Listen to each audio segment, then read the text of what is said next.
A deep, lonely sadness claimed Han Sen's brain. Although Han Sen knew that the emotion was not his own, he felt it sink deep within him. The sadness was as broad and powerful as the Yangtze, rolling forward with the steadiness and implacability of a river. The sensation rocked Han Senator. The sadness was clear, yet it wasn't a raw or passionate emotion. It wasn't painful like losing your family, and it wasn't the heartache of being betrayed by a loved one. It wasn't the soul-rending anguish of losing everything that you cherished. It just resided in Han Sen's chest, softly. The ache was so gentle that sometimes Han Sen could barely even sense it. It floated like a mountain stream, but there wasn't a single ripple to be seen. But this kind of sadness was subtly powerful, and it was infectious. It left Han Sen unable to do anything except cry his eyes out. He couldn't get a grip on his emotions, and he couldn't move his eyes away from the very high eye mark. He just stood in front of the stone wall, staring at the stone with eyes rimmed in blood. Han Sen's brain knew that if things continued like this, the blood in his body would run dry and he would die. But he couldn't move his feet to tear himself away from that sad scene. To one of the very high who had practiced the very high sense to an average level, the emotions conveyed by a painting would be fairly weak. But to a very high that had practiced the very high sense to a high level, it would be confusing to see how much scary sadness could be conveyed by this piece of artwork. Why would this elder have felt so much sadness? He was already in the true God class. He was at the top level of the pyramid of universal power. What could make him this sad? This depression is too strange. It is completely different from any of the emotions that I have endured. It makes me think of the phrase, sadness that is greater than the heart dying. This sadness is a little like that, but then again, it isn't quite the same, Han Sen thought. This very high elder left all this behind before heading for the Geno Hall. Was his sadness related to the Geno Hall in some way? Han Sen thought about it a lot, but he couldn't come to a conclusion. Regardless, he couldn't rid himself of the infectious sadness. Even with Han Sen's strong will, he couldn't pull his eyes away from the drawing. Exquisite and Li Qier had synced their minds to the ancient wall when they first arrived, so they had spent most of the trip ignoring the feelings Han Sen was sending to them. This sadness was too potent to be ignored, however, and so it managed to reach them. It pulled Exquisite and Li Qier away from the ancient wall's minds. They were also infected by the sadness, and they soon found tears leaking down their cheeks. What is going on? Why is it so sad here? Exquisite's face suddenly paled. She felt the sadness, but at the same time, she understood. Oh no! Han Sen has seen the ancient wall's very high eye mark. Li Qier also realized what had happened. Her face looked haggard, and bloody tears fell from her eyes as she said, "How was he able to trigger the eye mind? I thought only the very high who had practiced the very high sense could activate it." Although Han Sen hasn't practiced the very high sense, his under-the-sky knife skills seem to emulate sky and man combined together. It is similar to the very high sense. Maybe that is why he was able to trigger the very high eye mind. But now isn't the time to discuss this. We must quickly find a way to pull Han Sen away from that mind. If we don't, he won't be the only one who is damaged by that mind. Exquisite's eyes were full of blood, and it was on the verge of spilling down across her face. How do we pull him away? The eye of the ancient wall is no joke. Even if we move his body away so that he can't physically see the mark, we can't stop the mind from dealing damage to him. And if we move him away, he might even get consumed by the mind. Don't you remember the stories? Li Qier said. Exquisite didn't respond. She knew what Li Qier meant. Anyone who triggered the very high eye mind had to make it through themselves. If they made it through, their proficiency with the very high sense would increase. But if they failed to endure it, their will would be destroyed by the sadness. It wouldn't be easy for them to recover. They might even end up crippled, unable to level up ever again. Some people had even died at the ancient wall, and no one had been able to save them. Stories were one thing, but facing the threat in real life was something else. If they didn't think of a way to break Han Sen free from the very high eye mind, both of their minds might be damaged by the overflow of what Han Sen was experiencing. They might not die from it, but they would be heavily damaged. Countless very high elders, who were all gifted and intelligent, had ended up ruined by the very high eye mind. The two women didn't think they were any better than the aforementioned very high seniors. And in addition, they weren't even deified. The two of them tried to walk over to Han Sen, but as they came nearer, they were completely entranced by the emotions of the wall. They stood there with their eyes bleeding. They couldn't drag their minds away from the drawings on the wall. Their strange situation quickly drew the attention of the other very high around the wall. Weird. They seemed to have been infected by the sad mind of the very high eye. What is going on? I didn't think they were close enough to trigger the eye. Didn't their masters teach them that after practicing the very high sense, they couldn't look at the eye on the ancient wall? No, they didn't see it. They must have been affected because their silkworm saw the eye. How is that possible? He hasn't practiced the very high sense. He shouldn't have felt anything if he looked at the eye's mark. A dozen of the very high were in front of the ancient wall, and they all stared at Han Senator. They understood the situation Han Sen was in, and they registered that he was the one who had triggered the very high eye's mind. That had led to Likir and Exquisite being dragged into the crippling emotions with him. This is weird. How could an outsider who hasn't practiced the very high sense activate the very high eye mark's mind? This isn't the time for a research question. We have to find a way to pull him out of the mind. The eye mark is dangerous for anyone, but for Exquisite and Likir, it will be life-threatening. What can we do, though? You know how powerful this mind is. Even if we move the silkworm elsewhere, we won't be able to stop the mind from consuming his consciousness. And if we move him, we might even disrupt his will and accelerate the process. The only way we can do anything is if the silkworm escapes the bonds of that mind on his own. How would that be possible? We are deified elites of the very high, and few of us can escape the power of the very high eye mind. This guy is just an outsider. That's the silkworm's only hope, though. He has to do it himself. Even if Exquisite and Likir fight back the power of the mind, it would be useless. As long as he remains trapped, the sad mind will keep overflowing onto Exquisite and Likir. It's like we're seeing a ghost. How can something so strange happen? How can an outsider trigger the very high mind? There is nothing we can do to stop the eye mind. If we want to intervene, our only choice is to break the silkworm's stupid contract with Likir and Exquisite. Their bodies might be injured when we sever the link by force, but at least their minds won't be destroyed by that horrible mind. It looks like there is only one solution. A dozen of the very high spent half a day talking, but they could only come up with one solution. This solution would only save Exquisite and Likir, though. It offered no help to Han Sen. There's no reason to hesitate. Let's get this done now, one of the very high said. He readied himself to destroy the contract binding Likir and Exquisite to Han Sen. Stop it, Uncle Nine. Exquisite said suddenly. Her will was drowning in the sea of sadness coming from the eye mind, but the feelings were being filtered through Han Senator. Her experience of the eye mind was a little diluted, so it wasn't as strong as if she was the one peering into the eye. Since Han Sen's will was still holding off some of the eye mind's power, she wouldn't lose herself to the sadness easily. Her mind was still aware. Exquisite, speak quickly. The ninth uncle was afraid Exquisite's mind would be conquered in a matter of seconds, so he told her to speak as swiftly as she could. Uncle Nine, please do not incinerate the contract we share with Han Sen, Exquisite said. Why? The ninth uncle asked, looking at Exquisite.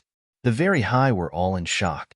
I believe he can stop the invasion of the very high eye mind, Exquisite said as she gritted her teeth.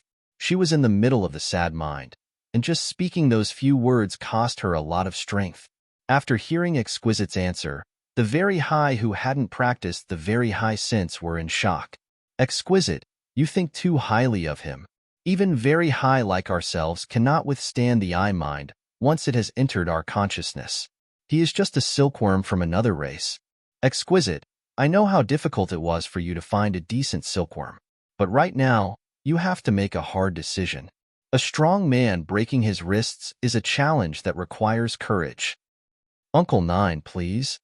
Exquisite pleaded, summoning the last dregs of her energy to speak. She paid no attention to the other very high around them. As she spoke to the ninth uncle, the minor distraction allowed the emotions to encroach on her mind even more. She could no longer spare enough attention to listen to what was happening around her. Uncle Nine, you cannot listen to her. This will kill her. Yeah. An outsider that hasn't practiced the very high sense cannot block the very high mind. It will only end up hurting the girls. The very high did their best to convince him, but the ninth uncle frowned. Making this decision is Exquisite's right, and she has made up her mind. Some of the others who were present disagreed with the ninth uncle, but they didn't dare say anything. They merely shook their heads and sighed. If Exquisite isn't willing to cancel the contract, then we can at least break Likir's contract, someone suggested. The ninth uncle looked at Likir. Likir wasn't as strong as Exquisite, so fighting off the sad mind left her with no additional energy to pay attention to the world around her. She couldn't talk. Let's wait a bit longer. If that stupid silkworm can't hold the mind back, then we can get involved, Uncle Nine said coldly. The very high could only watch and wait as Han Sen, Likir, and Exquisite battled the sad mind. But among those who were watching, not even the ninth uncle believed that Han Sen had what it took to repel the very high mind. Han Sen had just become deified, so his will should have been meager in comparison to the will of a true god. Secondly, Han Sen had never practiced the very high sense. His resistance to the very high eye mind was even weaker than that of the very high, so no one thought he could withstand the sad feelings emitted by the eye mind. The eye mind on the ancient wall was dangerous, but for the very high that practiced the very high sense, there was at least a chance. If someone could successfully fight off the sad mind, they would gain dexterity with their own use of the very high sense. The very high thought it was a shame that Han Sen wasn't one of them. He hadn't practiced the very high sense, so even if he survived the eye mind, he wouldn't gain benefits as others would. As Han Sen and the other two fell under greater and greater amounts of strain, bloody tears continued to gush out of their eyes. Everyone knew their time was almost up. If they didn't break free of the melancholy soon, the blood tears would run dry, and their bodies would break. Han Sen knew he had entered a very dangerous period of the fight. His will was incredibly strong, but he couldn't withstand the invasion of the sadness forever. The sadness was seemingly infinite. It just went deeper and deeper. He was starting to think that he was tired of living. If a deified of a weaker will had been in Han Sen's place, he would have slit his own throat by now. No, I cannot keep going like this. Han Sen knew that his current tactics weren't working, but this pure battle of mind versus mind wasn't something that could be overcome by power. He had to get by using his own will. Ever since he came to understand the mind of Under the Sky, Han Sen's will had increased in strength considerably, but he hadn't gained enough strength to directly oppose a true god mind. His will was slowly being invaded by the phantom opposition. It chipped away at his resolve, which began to falter and crumble. It made him feel as if he was going to drown in the sea of sadness. Han Sen was hoping that the black crystal armor would help. He had expected it to intervene a long time ago, but the black crystal armor hadn't moved a single inch. Therefore, Han Sen had to stand strong and fight his way through the pain with white knuckles. You can't get good help these days. I'll have to depend on myself once more. Something will appear. Han Sen was the type of man who grew calmer the more danger there was. Now, his heart was completely unperturbed. He weighed his situation, and it made him think, if the very high haven't set up restrictions to prevent people from seeing the eye mark, that means there has to be some way for me to fight back against the sadness of this mind. But what am I supposed to do against it? With my mind, going against the sadness face to face doesn't seem realistic. My only chance is to understand where this sad mind is coming from. If I can understand what inspired the very high elder's feelings, perhaps I will find a way to break it. When he came to this realization, Han Sen gave up on trying to fight back the sad mind. Instead, he tried to feel and analyze the origin of that mind and its emotions. Han Sen knew this would be dangerous. It was like he was holding a vial of poison, but he would have to taste it to learn its composition. Tasting it would increase his chances of death, yet it was also the only way for him to figure out an antidote. Even the magical knives of the rebate were forged in a sea of fire. Han Sen was embarking on a treacherous path, but waiting around like a sitting duck wasn't his style. Just as Han Sen had noticed before, this sad mind wasn't related to romance. And not familial love, either. Han Sen kept exploring the sadness, and he thought to himself, what kind of sadness is this? When the very high named their skill forget love, they meant it literally. With this very high elder's level of advancement, he must have been very close to quelling all emotions within himself. What could possibly make an elite that had reached such a level so upset? Han Sen hadn't developed any Geno art to such an extreme level of proficiency, so he couldn't understand what that very high elder must have been thinking. Therefore, he had to risk poisoning himself by intentionally exploring the I-mind.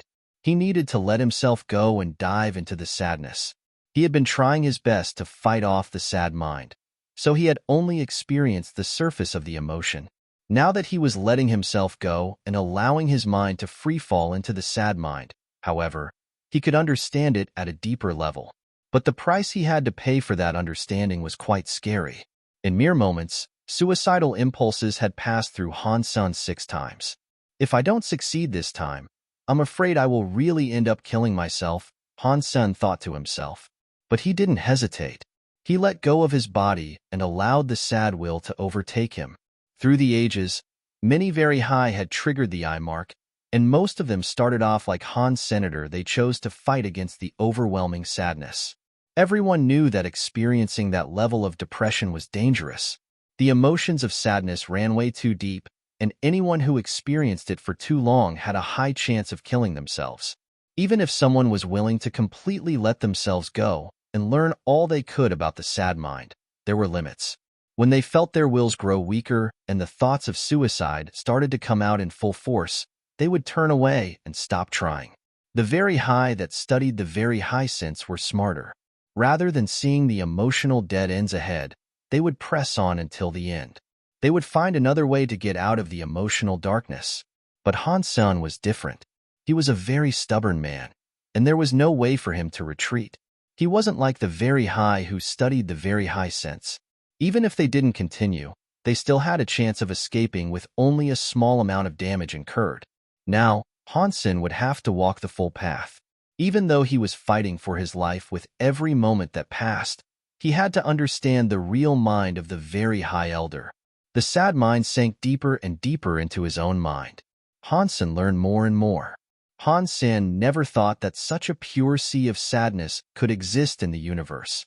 It wasn't self-loathing or hatred of everything else in existence.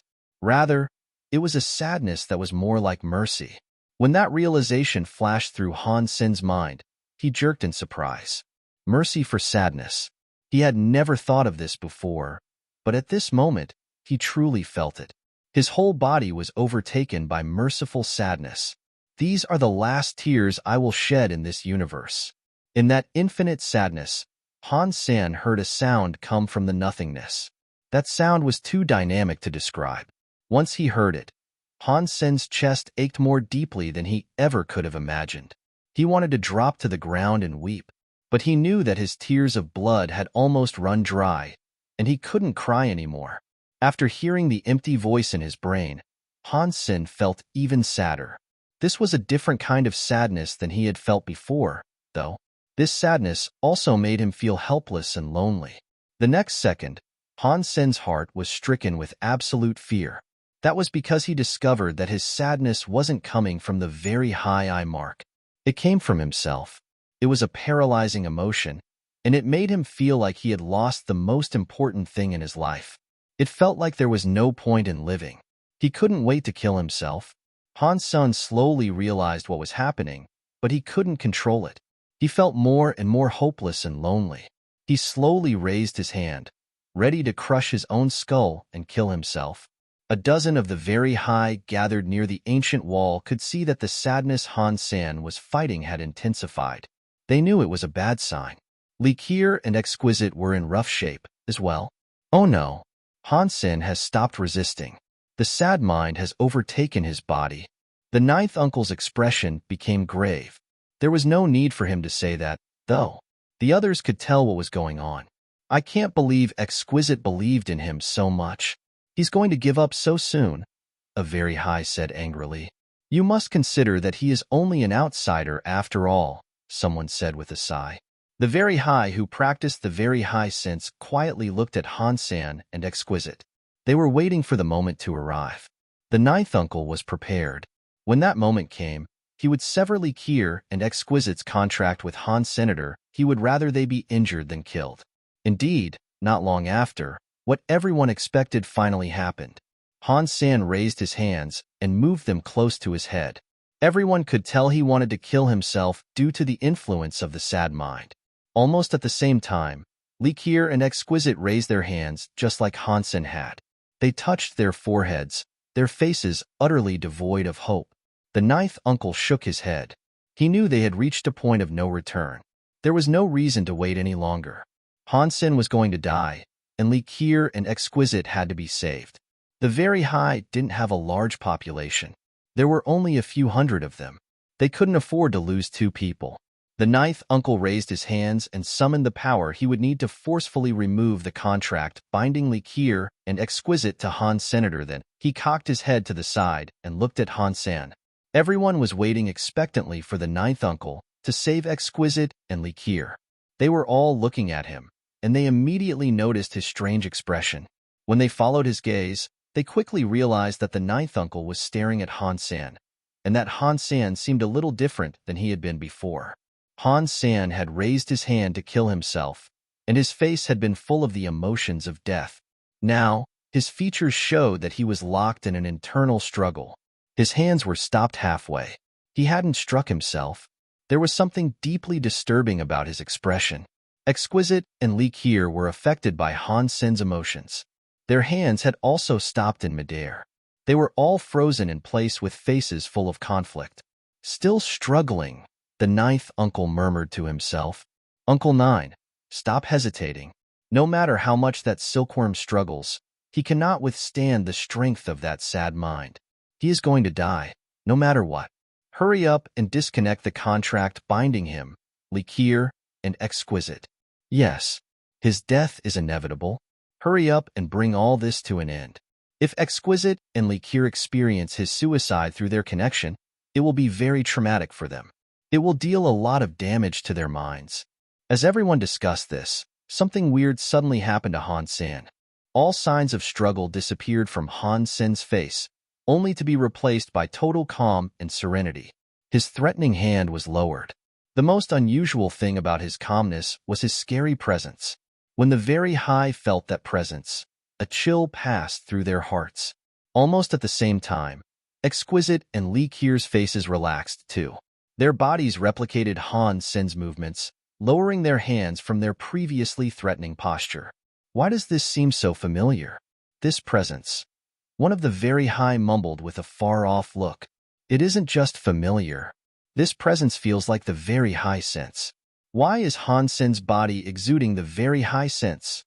Another very high asked, stumbling as he spoke. It isn't the very high sense. The ninth uncle was giving Han Sen an inscrutable stare. Although the presence is similar, it isn't really the very high sense. It must be a geno-art that is a branch of the very high sense. A geno-art that is an offshoot of the very high sense? A bunch of the very high looked at the ninth uncle. They weren't shocked, just confused. Many geno-arts had been derived from the very high sense, including the textless book of the sky. There was nothing too strange about the concept of an offshoot geno-art. The strange thing was that despite all their collective knowledge and experience, they didn't know which of those geno-arts the ninth uncle was talking about. The ninth uncle's face looked conflicted.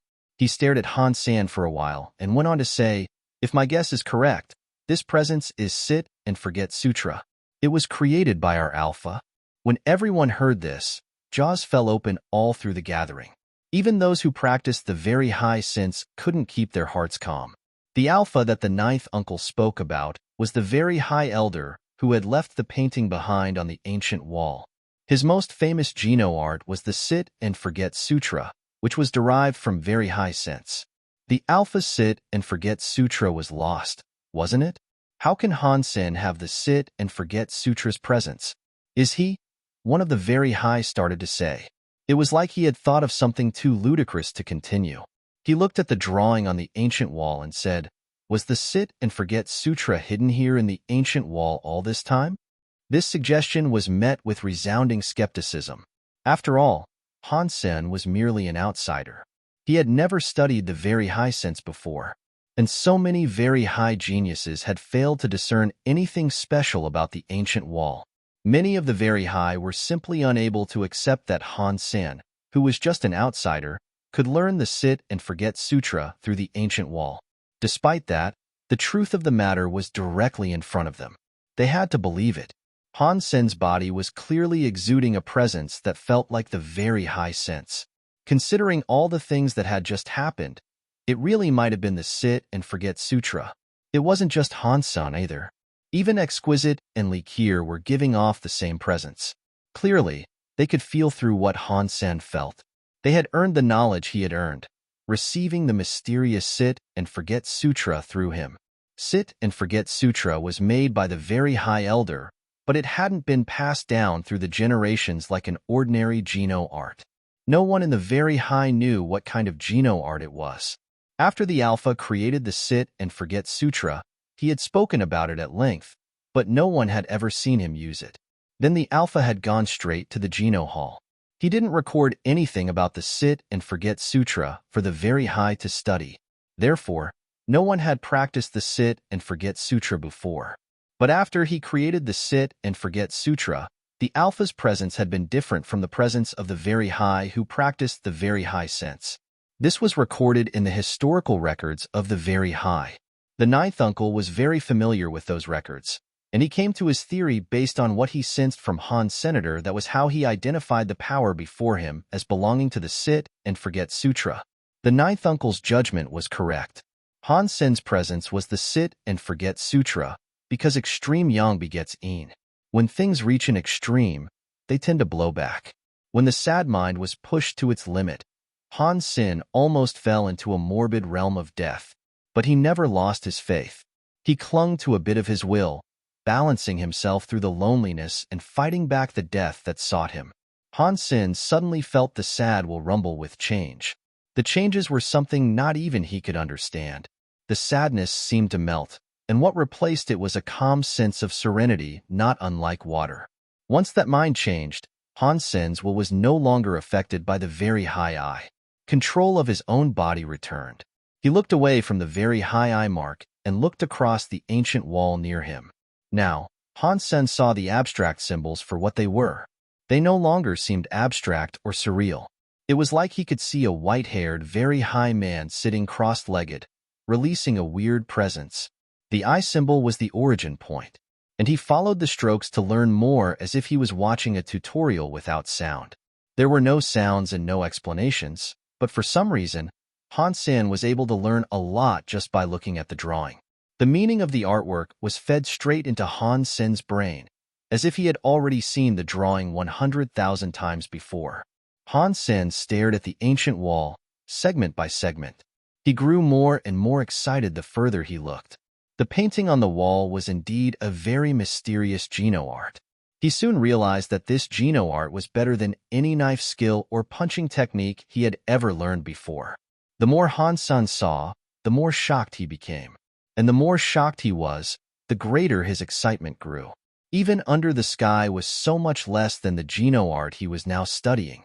But Han Sen could also feel that the Geno art and Under the Sky each had some unique abilities.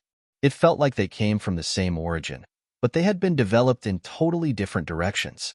Han Sen was so absorbed in studying the Sit and Forget Sutra that he didn't notice the very high around him.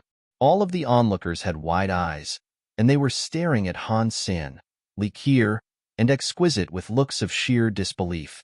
Their faces were full of shock, envy, jealousy, and a lot of emotion. Han Sen kept studying the picture, and his Sit and Forget Sutra's presence grew heavier. Anyone could tell Han Sen was learning the secrets of the Alpha. He had somehow opened up the mystery of the ancient wall's drawing. Just like the ninth uncle said, he must have indeed learned the Sit and Forget Sutra, and Li Qier and Exquisite must have learned Han Sen's Sit and Forget Sutra, too. While Han Sen's knowledge expanded and deepened, the girl's Sit and Forget Sutra became grander, as well. Many of the very high had believed that Exquisite's resolution to maintain her contract with Han Sen was a stupid idea. But now, they were beyond jealous of her. If Exquisite's contract had indeed been broken, she wouldn't have shared Han Sen's discovery of the Sit and Forget Sutra. That would have been the biggest loss in their history. It would have been unacceptable. Although Exquisite and Li Qier had both earned the Sit and Forget Sutra, the very high elites still found themselves staring at Han Senator. An outsider silkworm had learned one of the greatest secrets of the very high. And it was a secret their own people had failed countless times to uncover. And on top of that, the secret was related to the very high sense. The emotions they felt as they looked at Han Sen would have been very difficult to describe. Every aspect of the drawing flashed through Han Sen's brain with crystal clarity, helping him understand more and more about the Sit and Forget Sutra. It was different from Under the Sky. Sit and Forget Sutra was a completely unique path. Even to Han Sen, who had studied many different Geno arts, this skill was incredibly fresh and amazing. It was like opening the door to a new world. Exquisite and Li Qier were both stunned and deliriously happy. They could feel everything Han Sen was learning, and they gained new insights every time Han Sen understood something. They were beyond pleased with the incredible capabilities of the Sit and Forget Sutra. They both practiced the very high sense, so they knew how precious the Sit and Forget Sutra was. At the same time, they knew how hard it would be to truly learn the Sit and Forget Sutra. This was especially true for the very high who had practiced the very high sense. For them, learning the Sit and Forget Sutra would be pretty much impossible. Throughout the years, many gifted very high would have been incapable of learning this Geno art, even if it was right in front of them. The Alpha had his reasons for not recording the Sit and Forget Sutra in the historical records of the very high. If those who had studied the very high sense practiced the Sit and Forget Sutra, the results would be disastrous for most of them. Unless they had already surpassed the larva rank and become deified butterflies, learning the Sit and Forget Sutra might damage them instead of helping them. So, the Alpha didn't leave his new creation behind. He drew it on the ancient wall, hoping that someday, a very high would fulfill the requirements to learn it. Although the Sit and Forget Sutra was derived from the very high sense, it was far more extreme than its Geno art progenitor. Unless someone could completely understand the Sit and Forget Sutra, the two Geno arts would immediately fall into a devastating conflict. The very high Forget Love still lent the word forget into the Sit and Forget Sutra. That made this Geno art very special. The ultimate goal of the very high sense was achieving sky and man combined together. All practitioners of the very high sense wanted to combine their universes into one, so they could achieve an understanding of everything between the sky and the ground. They wanted to control and rule the entire universe. But the Sit and Forget Sutra was completely different from this. Its practitioners sought to forget things and themselves. They had to let go of the universe, the sky, and the ground around them. Once they had completely abandoned the things that they once held onto, they could reach an existence that was free of all constraints. Because Han Sen had only learned the method for practicing this new Geno art, he wasn't sure yet what would happen when he used the skill. In truth, Han Sen and the two women didn't know exactly what benefits the Sit and Forget Sutra would offer them. But one thing Exquisite knew for sure was that if she had learned the Geno art herself instead of receiving Han Sen's knowledge secondhand, the Sit and Forget Sutra and the very high sense would have conflicted. She would have been destroyed as the two Geno arts went to war within her. Learning the Sit and Forget Sutra from one end to the other was the only way to find out that the Sit and Forget Sutra was the very high sense in reverse. When they were pushed to the max, the two Geno arts became essentially the same. Exquisite and Li Qier continued to learn, and the more they learned, the more they were shocked by what the Alpha had achieved. If they hadn't practiced the very high sense, they would have been as high as kites. So high, it couldn't be described. No one else could have made this Geno art that was called Sit and Forget Sutra. BZZD. Han Sen looked at the final picture, and after he did, he felt as if his entire body had leveled up. Everything in the universe now looked different in his eyes. Nice things, evil things, love, hatred. Everything suddenly lost all of its importance. Everything seemed so still and calm that it couldn't be described. He had never known the true face of Lu Mountain, and fate only resided on that mountain. Humans were always trapped in the throes of love and hatred. It was because they were part of the game. They couldn't escape from it. Now Han Sen was feeling a bit different about things. It was like he had disconnected himself from the game. It was like he was a human looking at a bunch of ants scurrying about far beneath him. And in between those ants, there was love and there was hatred. There was life. There was death. There were goodbyes. To Han Sen, they were just small and insignificant things. If Han Sen's Under the Sky mind made him look like a chess piece, then the one he had gained from the Sit and Forget Sutra made him the person who was playing the game of chess. He had jumped off the chessboard. He was now looking down on the fate of all. It wasn't like one of them was right and one of them was wrong. It was just that his perspective had been altered. Han Sen's Under the Sky mind was about being a part of the world. The Sit and Forget Sutra was looking down at the world from a higher plane. It was only the path that was different. Of course, Han Sen's level was so much lower than the Alpha's had been. The Alpha had reached the end of his trail, but Han Sen had only started his a short while ago. There was no right road, and neither was there a wrong road. But there was a difference between people. Han Sen wanted to reach the same level as the Alpha, but he knew he had a while to go before he could reach such heights. But the Alpha's mind and the Sit and Forget Sutra gave Han Sen a chance to look through the other man's eyes for a bit. It was hard to guess how much of a benefit this would give him. After countless eons, the Sit and Forget Sutra has finally been returned to the very high. Han Sen, you are the one who did this, and I assure you, you will be handsomely rewarded. When Han Sen looked back, he saw an old man of the very high. The lanky, bony old man stood in front of Han Sen, looking so happy as he spoke. Exquisite and Li Qier saw the pair standing there, and they were frozen. They quickly turned to Han Sen and said, "Hurry up and thank the ninth uncle." "Thank you, elder." Han Sen bowed. He didn't think that the elder's praise was something to be happy about. At that moment, he didn't have any particular feelings about anything in the world. The ninth uncle wasn't concerned about Han Sen's attitude. The very high that practiced the very high sense cared little for manners in their world. The ninth uncle was a butterfly elite, so he wasn't bothered by such petty concerns. The rebirth of the Sit and Forget Sutra shocked the whole of the very high. Many very high studied the Sit and Forget Sutra. Li Qier and Exquisite taught it to any who wanted to learn, but most students were disappointed in the results of their studies. The Sit and Forget Sutra's conflict with the very high sense was too much. Unless their minds reached an alpha level, they couldn't practice the two Geno arts together. The alpha called himself the highest very high beneath the leader. When he had been alive, he had looked through the whole of the very high race and failed to find one person with a mind that was the same as his. So, no one dared to practice the Sit and Forget Sutra. When they failed to learn from Li Qier and Exquisite, a few of the very high tried to replicate Han Sen's method by studying the feelings of the ancient wall. However, when they peered into the very high eye mark, they couldn't trigger the mind inside. Aside from Han Sen, Exquisite, and Li Qier, no one in the very high could effectively practice the Sit and Forget Sutra. That made many of the very high feel sad. But Exquisite and Li Qier could practice the Sit and Forget Sutra, at least, and that was very good for the very high on the whole.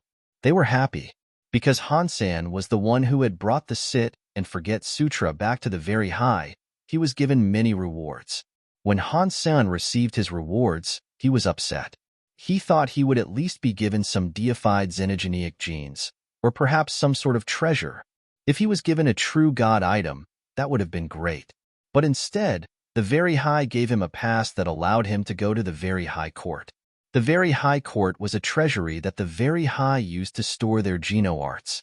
When Han Sen received the spell, he gained the privileges of a very high. He had the authority to enter the very high court, and he could practice all sorts of Geno arts there. But to Han Sen, this reward was worse than Geno treasures and xenogeneic genes. Exquisite and Li Qier sneered when they noticed Han Sen's thoughts. He had gotten very lucky, but he didn't seem to acknowledge it. Now that they had the Sit and Forget Sutra, Li Qier and Exquisite had no more time to follow Han Sen around. The two of them had to relinquish all their other duties and focus on practicing. They needed to take the time to practice the Sit and Forget Sutra now, while their memories were still fresh. Han Sen wasn't keen on focusing on the Sit and Forget Sutra. Although the Geno art was certainly amazing, its style wasn't very suitable for him. Han Sen had learned the under-the-sky mind, and that meant he was walking a road that went against the sit-and-forget sutra. He wasn't willing to traverse the sit-and-forget sutra's old path. He only used the sit-and-forget sutra to finish his under-the-sky. Once he did that, his under-the-sky mind had a breakthrough. Deified xenogeneic gene consumed. Deified gene +1. Evolution progress 1/100. Since he was now unwatched by the two women, Han Sen brought out the deified genes he had hidden. Now that he was deified, he was able to absorb and refine them, allowing their powers to develop and reinforce his body. Over the course of the next few days, Han Sen did little else. Han Sen consumed all of the deified genes that he had saved up. By the end, he had eaten 23 deified genes. Every deified gene boosted the fitness of Han Sen's body. He was now even stronger than he had been before. It looks like the deified rank works the same as the others. If I get 100 deified genes, I can make my body evolve. Luckily, the body of one deified xenogeneic can provide up to 10 deified genes. It shouldn't be difficult to get 100. Outer Sky has many deified xenogeneics roaming about. At this point, why should I wait? Han Sen thought, realizing that there was nothing to stop him from killing deified xenogeneics. He brought out his map of Outer Sky. He researched the deified xenogeneics that were in the vicinity and where he might find them. When he was done, he made the decision to head to the buried Dragon Sea to hunt xenogeneics. Legends claimed that a true god-class dragon had once fallen into the sea. Whether or not that was true was up for debate, but high-class deified xenogeneics rarely appeared near the buried Dragon Sea. That was the main reason that Han Sen decided to go to the buried Dragon Sea. Not many deified xenogeneics were born there, so it would be a safer place than most for Han Sen to hunt. Han Sen had expected to have a difficult time convincing Bauer to stay behind, but he only had to speak one sentence before Bauer was agreeing. To Han Sen's utter astonishment, she didn't insist on going to buried Dragon Sea with him. It caught Han Sen completely off guard.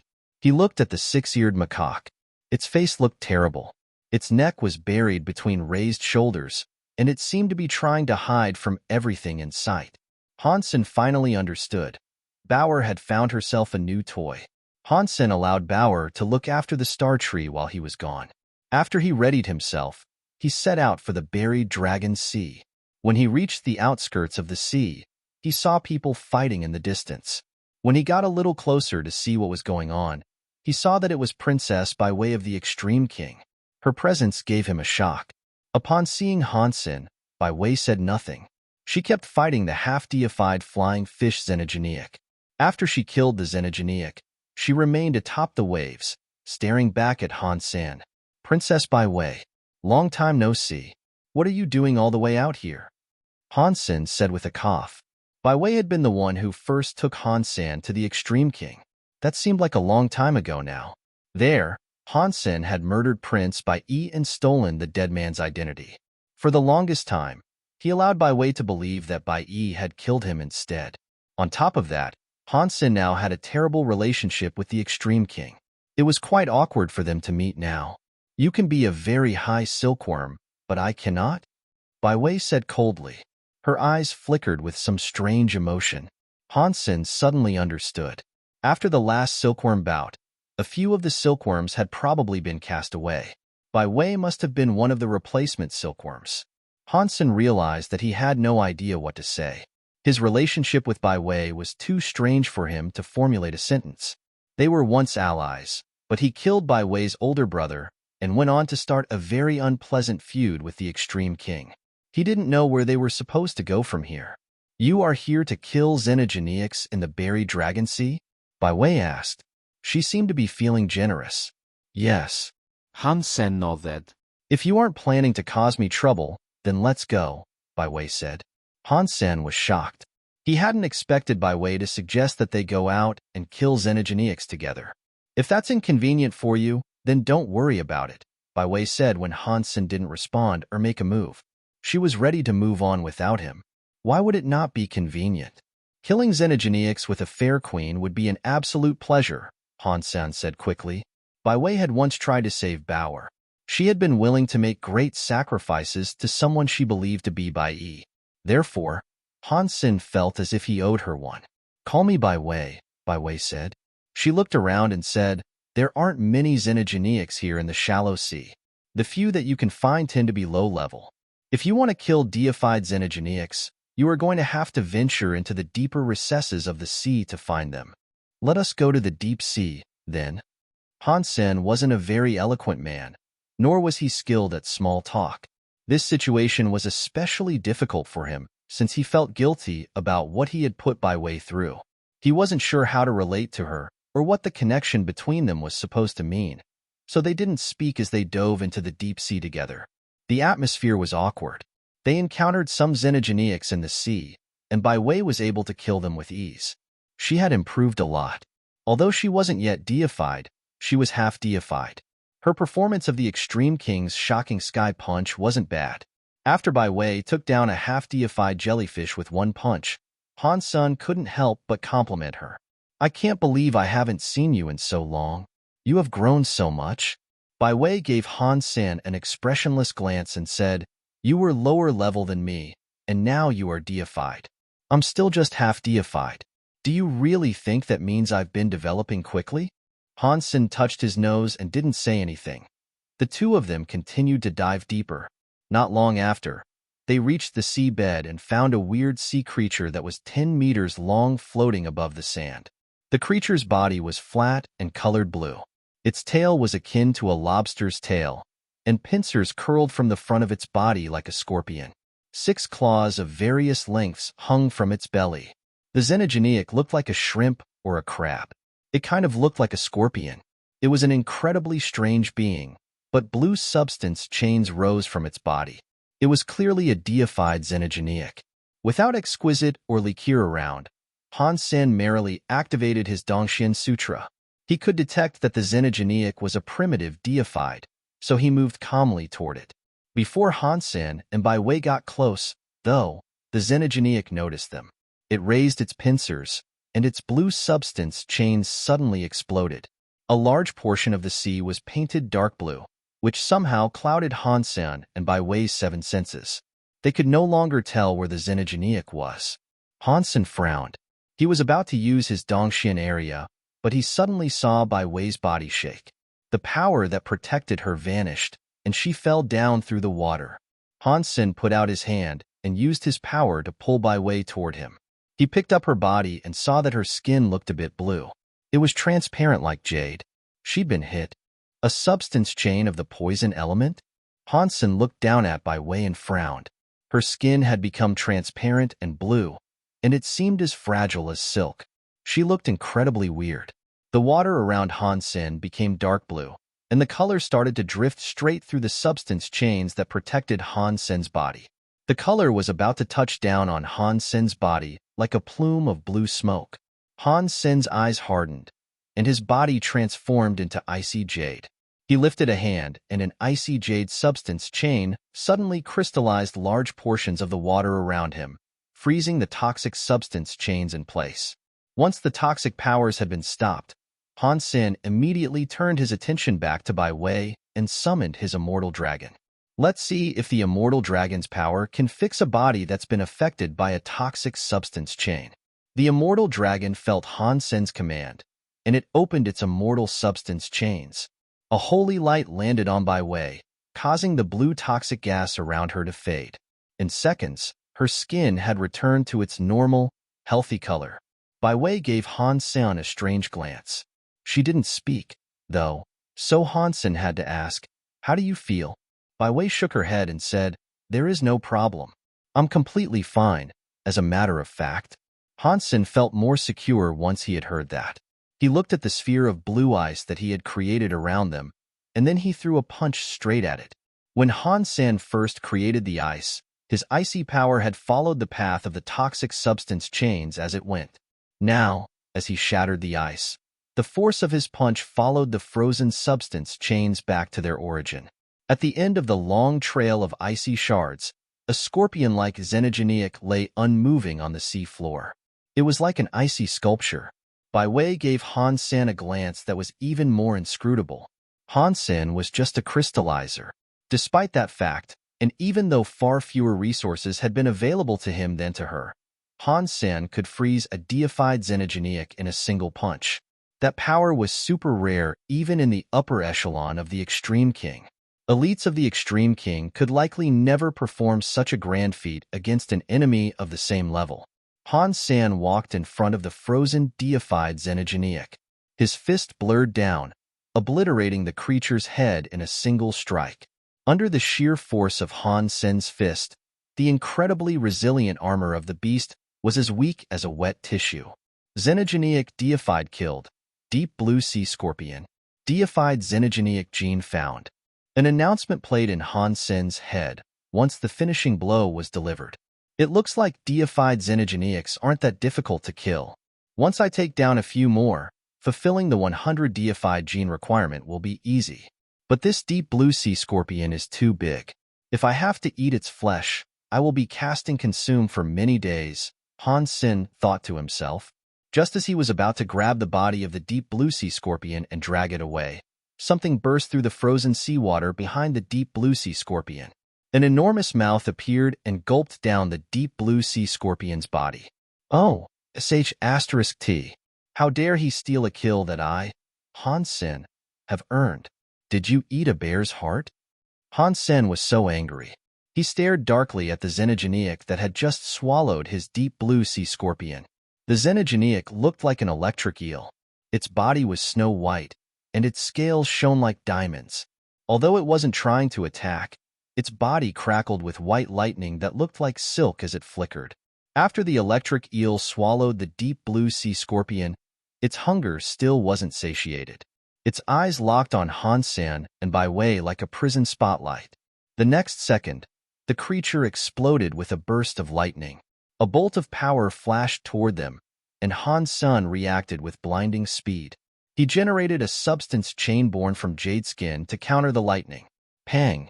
The lightning discharged violently when it slammed into Han Sen's counterattack.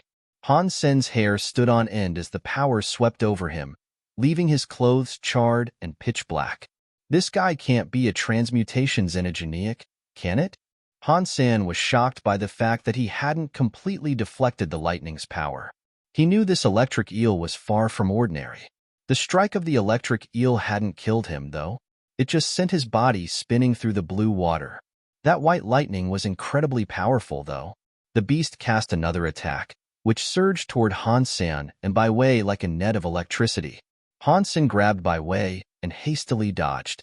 He also cast the Dongshin Sutra at the same time, and he unsheathed Ghost Teeth Knife. He used Under the Sky to slash at the electric eel. The power that Han Sen could currently emit was enough to defeat an ordinary primitive xenogeniac, but the electric eel's lightning was able to break his offense with ease. Han Sen's brow furrowed as he wondered again what level the electric eel was. Boom! A flash of lightning that looked like it came from space landed on Han. Senator Han Sen didn't have time to dodge it. His whole body crackled with the power, and for a split second, it knocked him senseless. His body fell through the water. Bai Wei was in even worse shape, and she only stayed upright because Han Sen was holding her. Her body wasn't as strong as Han Sen's. She was racked with pain, and her electrified armor blackened under the power of the electricity. When Han Sen teleported away with her, the armor couldn't withstand the additional force, and it disintegrated into dust. Arg! When Bai Wei recovered from the lightning's paralysis, she noticed that her armor had turned to dust. She screamed and blushed deeply. Han Sen didn't have time to admire her. He used God's Wander to teleport away from the buried Dragon Sea. They returned to the coast. You stay here for now. That xenogeniac is too strong. I'm not confident that I can kill it, so I need to push my luck solo, Han Sen said, and then he used God's Wander to return to the deep sea. Although he knew the electric eel was extremely strong, it had swallowed his prey. He wasn't going to let that go so easily. The electric eel had lost track of Han Sen and begun to survey the area in an intense search. When it eventually found him, it immediately unleashed a wild burst of lightning. What seemed like an ocean of lightning was now surging toward Han Sen. Han Sen's heart pounded, and a blood-red color swept over his body. It made his skin look like a bloody shell. His body quickly changed, turning him into a half-human, half-demon creature. He looked like some beast that had just crawled out of hell. It was the red blood demon beast soul. The beast soul wielded a demonic power, and after Han Sen demonized his body, his strength increased by heaps and bounds. Han Sen also clad himself in his Peacock King's soul robe. The two beast souls appeared on Han Sen at the same time, making Han Sen considerably stronger. He summoned power through Jade Skin again and threw a punch to meet the incoming storm of electricity. Han Sen's power rushed out, turning everything in front of him into ice. Even the lightning was frozen beneath the sea. It hung in the water, still blazing with light through the ice that encased it. When the electric eel noticed that its lightning had been frozen, it became furious. It opened its mouth and fired out a pillar of lightning like an aurora. Wherever the lightning pillar went, the ice was broken. Nothing seemed capable of stopping the advance of that wicked electricity. Han Sen stared at the pillar of lightning. He mustered his own power, not willing to fall back. He threw a punch forward, aiming directly for that grand force. Boom! The water exploded away as the two powers collided, forming a vacuum zone in the sea. The lightning didn't stop, though, and Han Sen's jade-skin body could do little to stop the lightning that began surging through his body. He was electrified, and he spasmed and shook like he was doing a breakdance. Oh no! There's something strange about this electric eel's lightning, Han Sen thought, his mouth going dry. Ordinary lightning power shouldn't have been able to hit him like that. The electric eel didn't give Han Sen a moment to gather his thoughts. It continued to spew lightning, and whenever Han Sen saw its mouth gape open, a new burst of lightning soon surged over him. The creature attacked with the literal speed of lightning. Pang! Gritting his teeth, Han Sen raised the shield of the Medusa's gaze right in front of himself. It deflected the lightning that was about to touch down on him. But Han Sen had underestimated how scary that lightning truly was.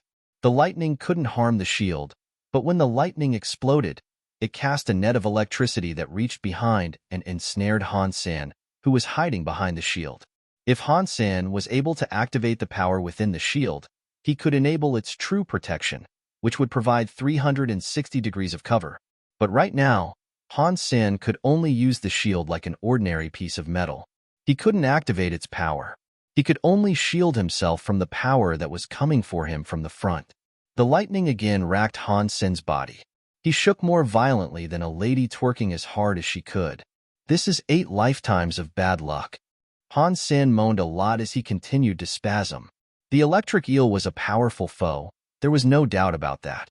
And Han Sen could barely scratch the creature, despite using everything he could against it. The numbing power of that lightning simply ignored his attacks and defense. While it didn't seem capable of killing him, it hurt like hell.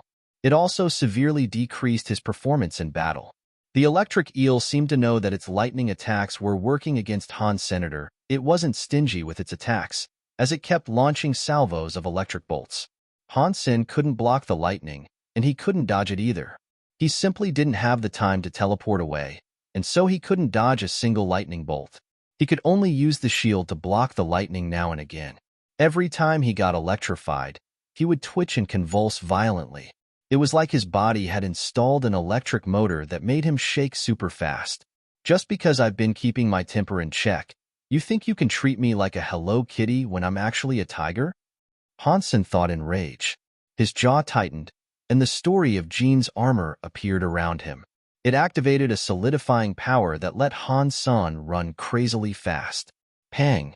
Another bolt of lightning struck the Medusa's shield. The bolt exploded with a crackle of electricity, but Han Sen's body was shielded. This time, the lightning was unable to reach Han Sen's vulnerable flesh. Han Sen's forever solid power made the spell armor and his body invulnerable to change. Electricity couldn't spread through his armor and flesh, so no paralytic effect would linger on him. Now it's my turn to show off. Han Sen lifted his shield and ghost teeth knife. He pushed back the electric eel's lightning and moved forward, looking for a chance to slash the electric eel. The electric eel's power was stronger than Han Sen's demonic strength. But luckily, Han Sen's shield took most of the attack. The lightning that exploded couldn't harm Han Sen, who was still under the influence of Forever Solid. Han Sen's knife airs couldn't do anything to the electric eel. The electric eel broke each one of his strikes with ease. The man and the eel seemed to have reached a stalemate. One of them was looking for a chance to use his knife light, while another spewed countless bolts of lightning. They made the sea around them churn and slosh, the water forming whirlpools and powerful eddies as they fought. Much of the water was vaporized, even. Pang! Han Sen caught yet another barrage of lightning on his shield, and the impact pushed his body back 10 meters. This was the 100th time Han Sen had been pushed back thus far. It looks like I have to get a deified knife. Ghost Teeth Knife is just king class. Using it to fight a deified is demonstrating that it clearly no longer has the strength to compete at my level. Han Sen thought sadly when he saw the cracks that were slowly spreading along Ghost Teeth Knife's blade. Han Sen had been using that knife for a long time, so it was sad to see it get broken like this. Arg! Han Sen shouted. He thrust forward with Ghost Teeth Knife, unleashing a knife light that seemed to encompass all of space. The raging knife lights converged into a scary knife stream that was headed for the electric eel. The electric eel's electric substance chains exploded out from its body in a writhing cloud. The endless stream of knife lights was like a flood. After fighting for a while, the knife lights finally broke through the electric net. Han Sen's attack went forward to strike the scales of the villain.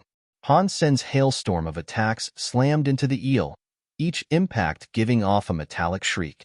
A few thousand knife lights tested their might against the hard scales of the electric eel. They finally drew blood, which seeped out from the wound in a steady stream. The electric eel squealed in pain, and it swung its tail. It became a flash of lightning as it escaped. Han Sen didn't even move for a split second. He was too stunned by the creature's speed. Not even his Apollo wings would be enough to catch up with the eel. You want to run? Escaping me won't be so easy. You ate my prey, and you're going to have to cough up a lot of interest when you pay that debt. Han Sen cast teleport and quickly followed it. The electric eel's lightning was so powerful that Han Sen's teleportation abilities almost weren't enough to follow it. He wasn't going to be able to close the gap between them. Let us see how long you can keep this up for, Han Sen angrily muttered. He summoned his Dongxian armor to replace the spell armor he had been wearing. The Dongxian armor connected with the entire universe, allowing him to continually pull power from the universe itself. That meant that Han Sen's energy reserves were essentially infinite. He never had to worry about how much energy things and activity of technique would cost. He could keep using teleportation techniques without the fear of exhaustion. Teleporting generally a lot of energy, but it wouldn't tire him out now. After the Dongxian Sutra became deified, it heightened his connection with the universe and provided him with even more power. As long as he wore the Dongxian armor, his body was practically a generator with an infinite amount of gas. He didn't have to worry about how much power he used. Even high-level deified elites that were deadlier than Han Sen would lose if things boiled down to a comparison of energy reserves. The electric eel didn't know how strong Han Sen was, so it kept trying to use its electricity to swim away as fast as possible. Its electric skills were Geno arts that cost a lot of energy, and after Han Sen chased the beast for half the day, he could sense that it was starting to slow. Run. You keep on running. If you compare your endurance with mine, you are sure to lose. Even if I let you run for 3 days, I can still keep up. This isn't the first time that I've chased the blood trail of weakening prey, Han Sen said, feeling rather cocky. While he was thinking, he saw a bolt of lightning in front of him. The electric eel headed into an underwater coral forest and disappeared. The coral forest was stately and beautiful. All of the coral was 10 meters high, and it glowed softly, like some ancient, mystic shrine. You think I will be unable to find you if you're hiding? Han Sen curled his lips in a disdainful sneer. He used his Dongxian area to search the entirety of the coral forest. After his Dongxian area became deified, the radius had expanded. He could now spread his senses over tens of thousands of miles of the blood coral forest. With such a wide search range, Han Sen was confident he could discover even tiny minnows, let alone a giant electric eel. When Han Sen's Dongxian area covered the whole blood coral forest, he was given a shock. His senses didn't seem capable of penetrating the blood coral forest. Weird. What is so special about all of this blood coral? It is stopping me from using the Dongxian area to search for the eel.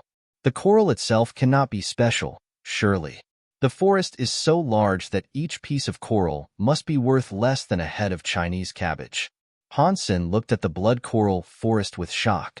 The Dongxian area couldn't reveal what lay inside the coral forest, and so Han Sen was a little hesitant about proceeding with the chase.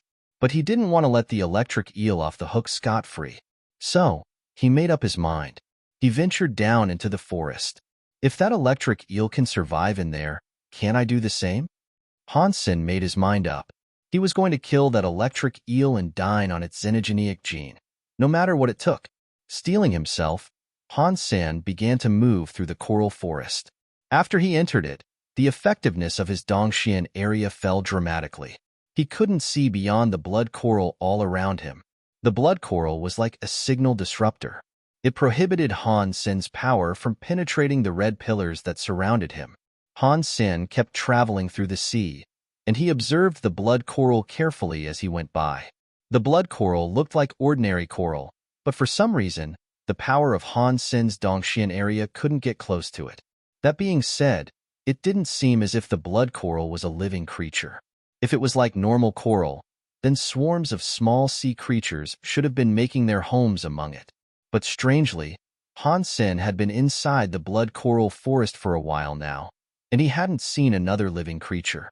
Not a single fish swam through the red trunks, and not even one crab scurried around the sandy floor of the coral forest. This place is really weird. I can't find a single xenogenic. Is this the electric eel's nest? Is it designed like this to prohibit any other creatures from daring to get close? Han Sen wondered to himself. The blood coral forest was around 10,000 miles wide, so it wasn't that big. Han Sen traveled steadily, and he had ventured through half of it before long. He had yet to find the body of the electric eel, but he also hadn't encountered any danger. It was like a dead zone that remained perfectly quiet and still. While Han Sen was pondering this mystery, he suddenly saw a light coming from inside the blood coral forest. When viewed from a distance, it was like a sun that had risen just over the horizon in the morning. It was red, but it didn't really shine all that brightly. It simply glowed like heated steel. What is that? Han Sen could see the light, but because of the blood coral, he couldn't see what was causing it. Since Han Sen had only just arrived in the coral forest, he couldn't leave just yet. He had to keep going forward and exploring. As Han Sen slowly drew nearer to the light started to look brighter. After many more coral stacks, Han Sen discovered the source of that illumination. It was a piece of blood coral that was releasing the red light. This particular coral tower looked different from all the other blood coral. It was much shorter than the rest of the coral, only standing 3 or 4 meters high. Compared to the other blood coral that could be 10 meters high, this one was quite diminutive. It was a darker color than the rest of the blood coral, too.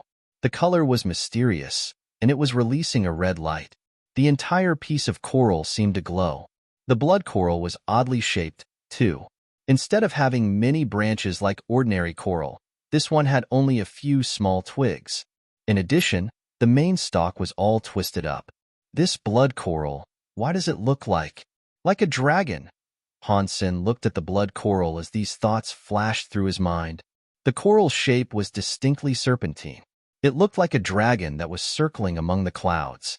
Its shape suggested that it wanted to soar ever higher, but it was just a piece of coral. Still, it gave people a weird feeling that it was about to break free of the soil and fly to Cloud 9. Weird. What is this strange red coral thing? It looks very amazing, but it doesn't look like it is alive, Han Sen thought to himself.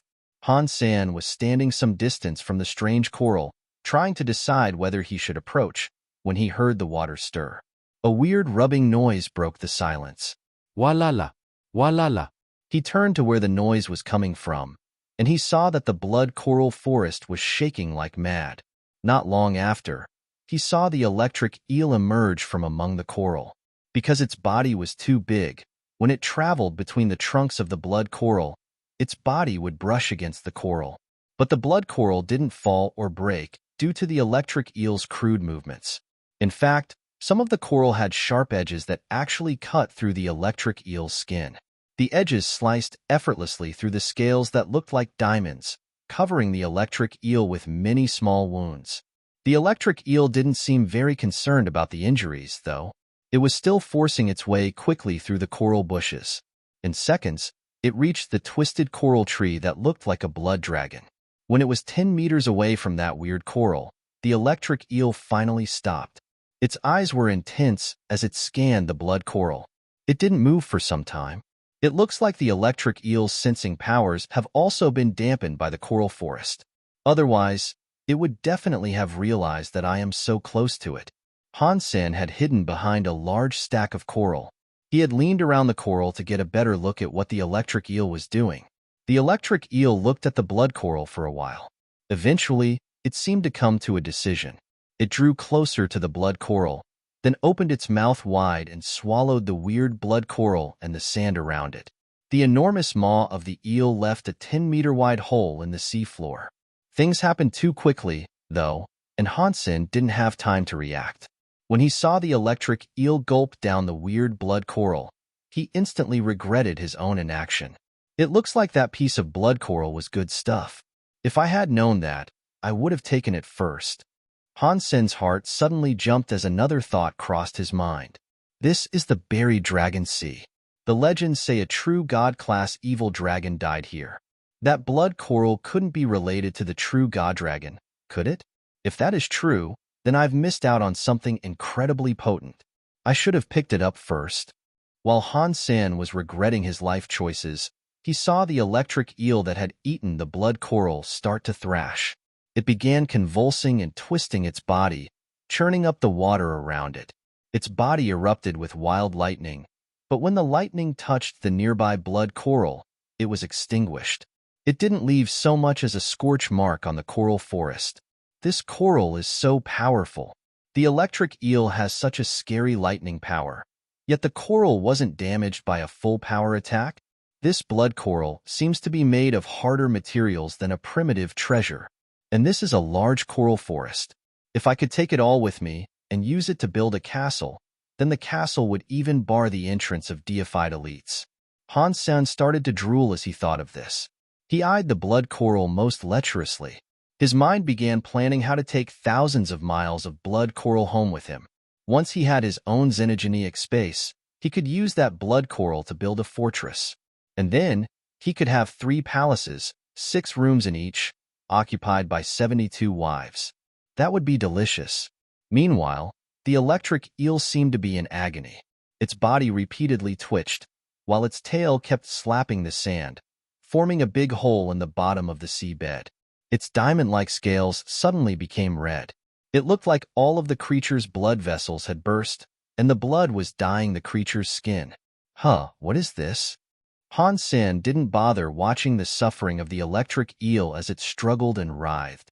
Its thrashing had opened a hole where the weird blood coral had once been, and the hole seemed to be utterly devoid of sand.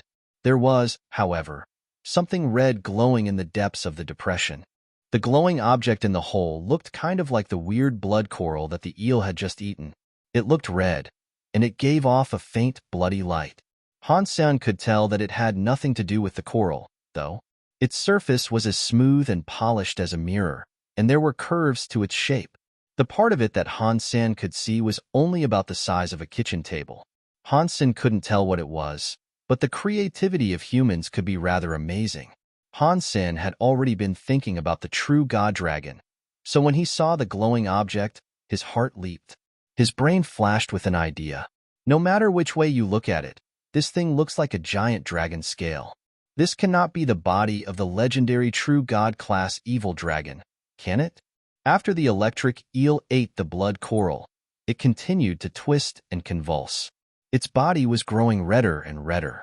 I'll kill you while you are sick. This is a nifty opportunity. Han Sen stopped hesitating. While the electric eel was still writhing in pain, Han Sen began to generate power using Ghost Teeth Knife.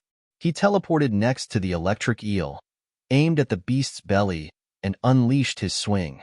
The electric eel was in too much pain, and it had no chance of protecting itself. Han Sen's knife stabbed toward the creature's belly, but the blade only left a small mark across the red scales. It didn't harm the electric eel too much, but the eel was already thrashing so badly that it almost whacked Han Sen with its tail. Holding his shield up to protect himself, Han Sen stabbed the creature a few more times. He cut a small wound into its stomach. In response, the electric eel's tail slapped Han Sen's shield, sending him flying a few hundred meters. When Han Sen teleported back, the wounds he had inflicted were being healed. They were healing so fast that he watched them seal back up. Ghost Teeth Knife really is useless now. I really have to find myself a deified knife at some point. The Buddha stole my knife blank, and I heard a while back that it got refined into a deified treasure. If I have the chance, I'm going to get my knife blank back, Han Sen thought to himself.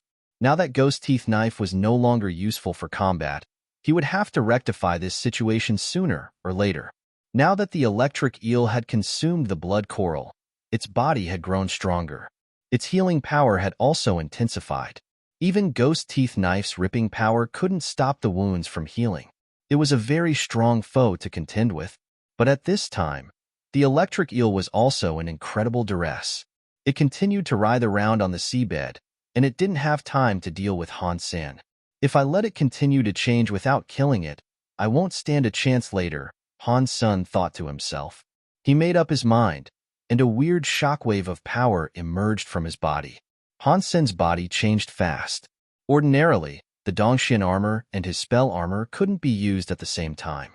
However, when Han Sen and spell combined to become a Xenogeneic together, their powers were fused into one. Not just those two powers either. The Bloodpool Sutra and Jade Skin were also a part of the Furious Mix. The four powers combined in a special way, making fundamental changes throughout Han Sen's body. He was now releasing a presence like a Xenogeneic. His body looked like the dark form of some ruthless demon. It combined coldness and passion, holiness and evil, weirdness and beauty. It was a disturbing, chaotic scene. It was completely different from how Han Sen usually operated. At that moment, Han Sen no longer looked like a human. He looked like a cold and heartless Xenogeneic demon king. Han Sen looked impassively at the electric eel that was twitching with pain. In his hand, he clutched Ghost Teeth Knife. It seemed to have been infected by his weird power. The purple and black colors of the knife became a pitch-black flame. Even the knife air darkened to black. Han Sen lifted his Ghost Teeth Knife, and he could feel that the energy within him was now incredibly strong. Four types of battle bodies had merged into one, forming a Xenogeneic battle body. Han Sen's battle power had become an inferno. I wonder if this Xenogeneic battle body's power is enough to kill the electric eel now. If it can't, that would be rather annoying, Han Sen thought idly. He slashed toward the electric eel that was writhing around in pain. With that Xenogeneic battle body's boon of power, Ghost Teeth Knife's black flame roared to insane heights. It carried a scary knife air to slash across the electric eel's belly. Catcha! The diamond-like scales and hardened flesh of the electric eel were ripped open by Ghost Teeth Knife. Han Sen's knife sank inside the beast, all the way to the hilt. Han Sen was delighted by this result. He lifted his knife and slashed the foe again. He cut the creature's belly open from one end to the other. The blood and internal organs spilled out all over the seafloor. Xenogeneic transmutation deified killed. Space electric eel. Deified Xenogeneic gene found. Obtained space electric eel beast soul. Han Sen had never expected to kill the electric eel with such ease. He looked at the Ghost Teeth Knife in his hand in shock. When he shook off his shock, Han Sen was crazily happy. His Xenogeneic battle body was far more powerful than he thought it could be. He had killed a transmutation deified Xenogeneic with ease. I didn't expect my Xenogeneic battle body to be so strong. Such a scary power. I'm afraid it might be as strong as when I use Super God Spirit Body. Han Sen was filled with unfiltered joy at the thought. Han Sen retreated a little, allowing the blood to drain out of the electric eel's carcass for a while. Once the blood had drained, he could get a better look inside the electric eel's belly. In addition to the creature's organs, the weird blood coral was still inside the eel. Han Sen's mind might have been playing tricks on him, but the weird blood coral now looked even more like a dragon. The details were more defined than they had been. As he examined, Han Sen halfway expected the thing to open its eyes and fly away. Patterns were etched across the coral now, although Han Sen had no idea how they had gotten there. Perhaps the stomach acid of the electric eel had made them. Regardless, The patterns made the coral look even more like a dragon scale. This thing looks a bit evil. If the electric eel hadn't eaten this thing, I would have killed it so easily. As Han Sen examined the blood coral, he started to feel that something was wrong. The blood of a deified creature wouldn't blend into the sea water. It should sink to the bottom and pool there. However, Han Sen saw no blood pooling on the seafloor around him. Even the organs that fell out of the carcass were now clean, devoid of even a speck of blood. Where did all the god blood go? Han Sen stared at the blood coral that looked like a real dragon. The red light was growing brighter and brighter. This thing can't be alive, can it? Han Sen watched the blood coral warily, but it sank to the bottom without showing much of a reaction. He watched it for a while, but the chunk of blood coral didn't move. Then, Han Sen gathered up his power and grabbed the blood coral. He thought it would react when he touched it, but he picked the item up with ease.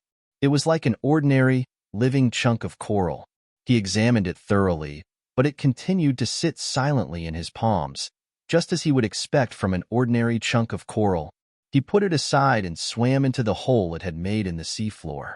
If the evil dragon's body is really down here, I'm going to be mega rich, Han Sen thought to himself as he descended into the hole. When he arrived beside the black object at the bottom of the hole, Han Sen got a better look at the bloodlight that surrounded it. It was just like the blood coral. After confirming that there wasn't any danger, Han Sen reached his hand out to touch it. The object was hot to the touch, and the texture of the surface felt kind of like snake skin or the scales of some other sort of creature. But snakes were cold-blooded animals. Their scales were supposed to feel cool, but this black thing was burning hot. It glowed like heated steel. This thing can't be alive, can it? Han Sen knew that was impossible. The thing wasn't giving off any life force. He dug into the sand around the black object, and it was revealed to be the size of a house when he was all done. When he saw it in all its splendor, it was absolutely massive, just as he had expected. And beside the glowing scale was another scale. I'm rich. This could really be the carcass of the true god evil dragon. Maybe the blood coral has grown here because of the nutrients it can absorb from the evil dragon's dead body. Han Sen's heart was frantic with excitement. He wanted to haul the body out of the lake as soon as possible, but he soon realized that he faced a serious problem. If a single scale was as big as a room, he couldn't imagine how big the entire dragon's body might be. Han Sen dug for a while, and he eventually dug under other parts of the blood coral forest. The dragon's scale seemed to extend even further under the ground. He couldn't accurately gauge how large the creature was. This dragon's body cannot extend the entire length of the 10,000-mile-wide blood coral forest, can it? Han Sen thought that must be possible. Otherwise, why would the blood coral only grow in this area and nowhere else? With Han Sen's power, he could easily dig beneath the blood coral. A large amount of sand could be thrown away with a simple wave. But displacing the blood coral itself was too much for him. Han Sen's power was insufficient, and all the strength he exhausted would be absorbed by the blood coral. He had to dig it out slowly, inch by inch. At that speed, and with Han Sen digging there alone, it would likely take him a year or two to excavate the dragon. Digging out the entire blood coral forest would be very difficult. No, I can't keep digging like this. Han Sen immediately realized that unearthing the dragon corpse by hand simply wasn't an option. Not to mention that if he continued, Likir and Exquisite were sure to find out what he was doing. The matter of the dragon body aside, even this blood coral that can absorb elemental powers is very rare and precious. The Very High would desperately want something like that, even if there wasn't a true god corpse somewhere beneath it all. If the Very High learned about this place and Han Sen's find, he wasn't sure if they would fight him for ownership. Although the Very High allowed the silkworms to take the xenogeneics they killed in outer sky, true god xenogeneic bodies were a bit more valuable than the average fare. It was too tempting, and Han Sen couldn't predict how things might play out if his discovery became known. I must find a way. How can I take the dragon body and blood coral without anyone noticing? Han Sen stopped digging. He replaced the sand he had disturbed with his digging, hiding all evidence that he had been there. After thinking over the matter for a while, Han Sen placed the strange blood coral into his Destiny's Tower. Then, he paused to examine the beast soul he had received from the space electric eel. Deified Xenogeneic Beast Soul Space Electric Eel. Gem Beast Soul. Chance to evolve. Another Gem Beast Soul? Han Sen was disappointed. Gem Beast Souls could raise the level of another Beast Soul and heighten its quality. But in order to use the Beast Soul, he would need another Beast Soul of the same type. Han Sen had received a Gem Beast Soul from the Sun Raven, and he hadn't yet found another Beast Soul he could use that one on. In addition, he had no Lightning Element Beast Souls that he could combine with his most recent prize, the Space Electric Eel's Gem Beast Soul. What does the chance to evolve part mean?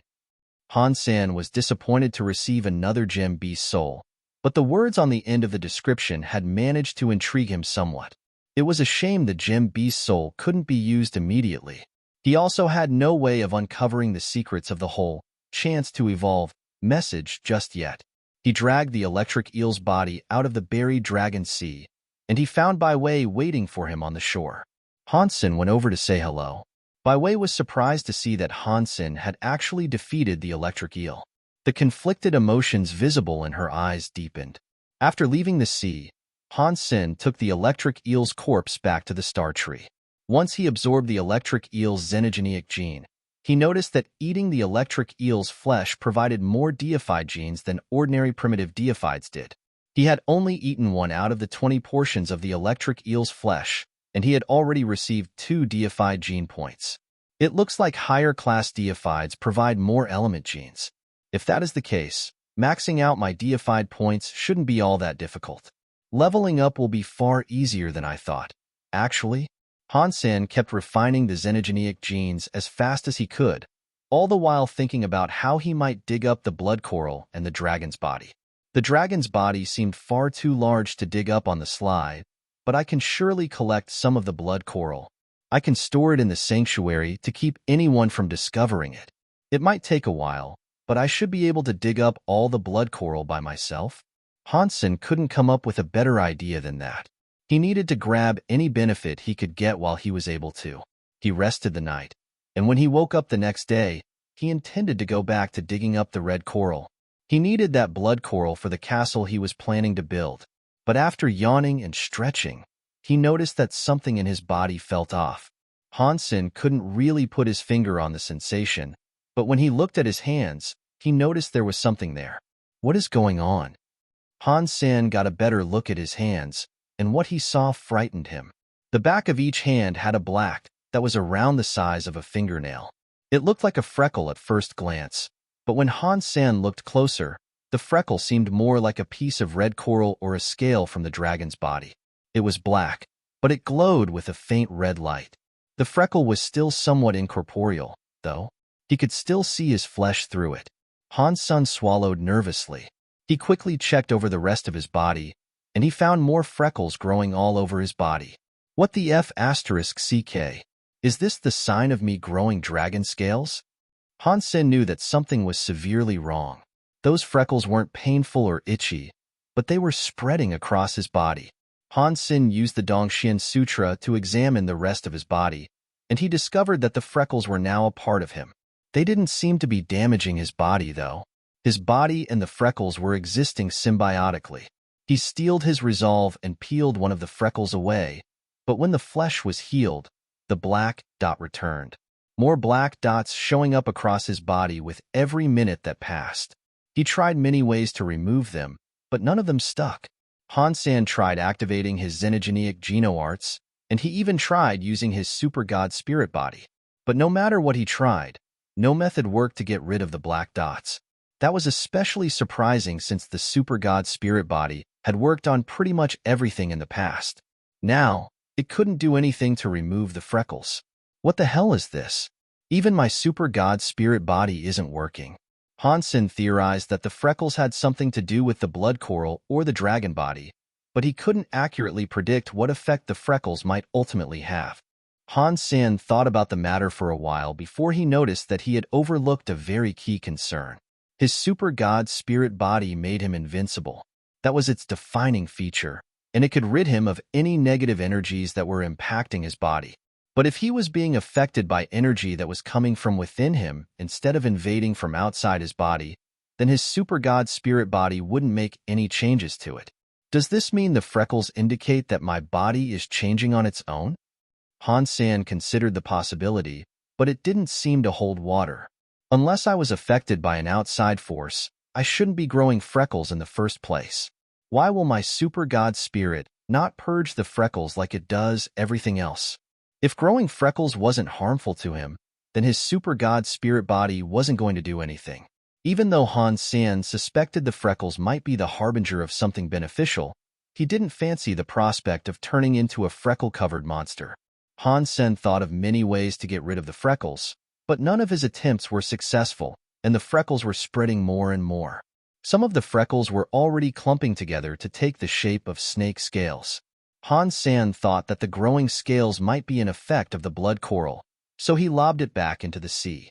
But a short time later, Han Sen noticed that the blood coral had somehow returned to him. It was like a small, black dragon quietly waiting for him. This is terrible. Han Sen tried throwing the coral away a few more times, but nothing seemed to work. His scales continued to grow. It made him want to cry. For now, the scales weren't having any negative influence on him. They actually increased the defenses of his body. The scales also boosted his elemental resistances dramatically. When an attack landed on his scales, they would take away 80% of the damage incurred. If the scales expanded to cover his entire body, Han Sen's physical defense would be very scary. Even so, Han Sen didn't want to become some freak who was covered in scales. You couldn't hide a fire with paper. When Exquisite returned, she saw that Han Sen's body was covered in scales. It confused her quite a bit. Han Sen made no effort to hide anything from her. He told her everything, even the stuff concerning the blood coral and the dead dragon's body. He didn't want to turn into a monster, even if the process made him stronger. He couldn't get rid of the scales himself, so he had no choice but to ask for help. There were many elites among the very high, and they all had a lot of knowledge. They had studied geno-arts from all across the universe. Perhaps one of them would know some technique that could get rid of the scales. Exquisite was more and more shocked as Han Sen told his story. Her eyes opened wide.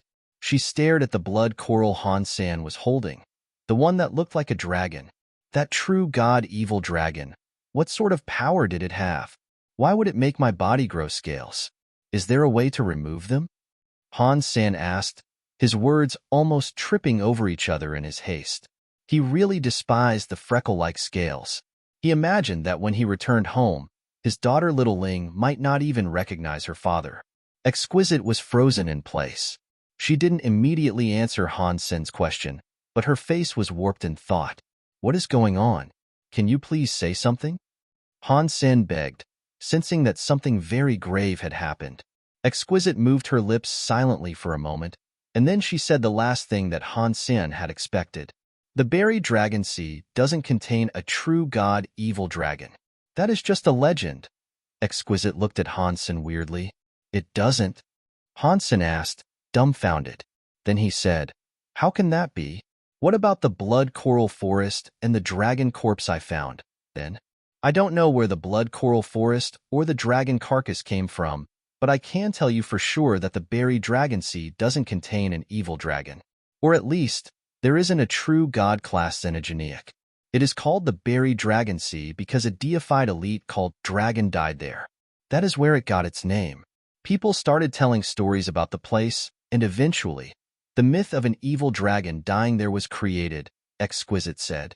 Even if the legend was fake, that doesn't mean that the buried dragon sea doesn't contain the body of a true god-evil dragon.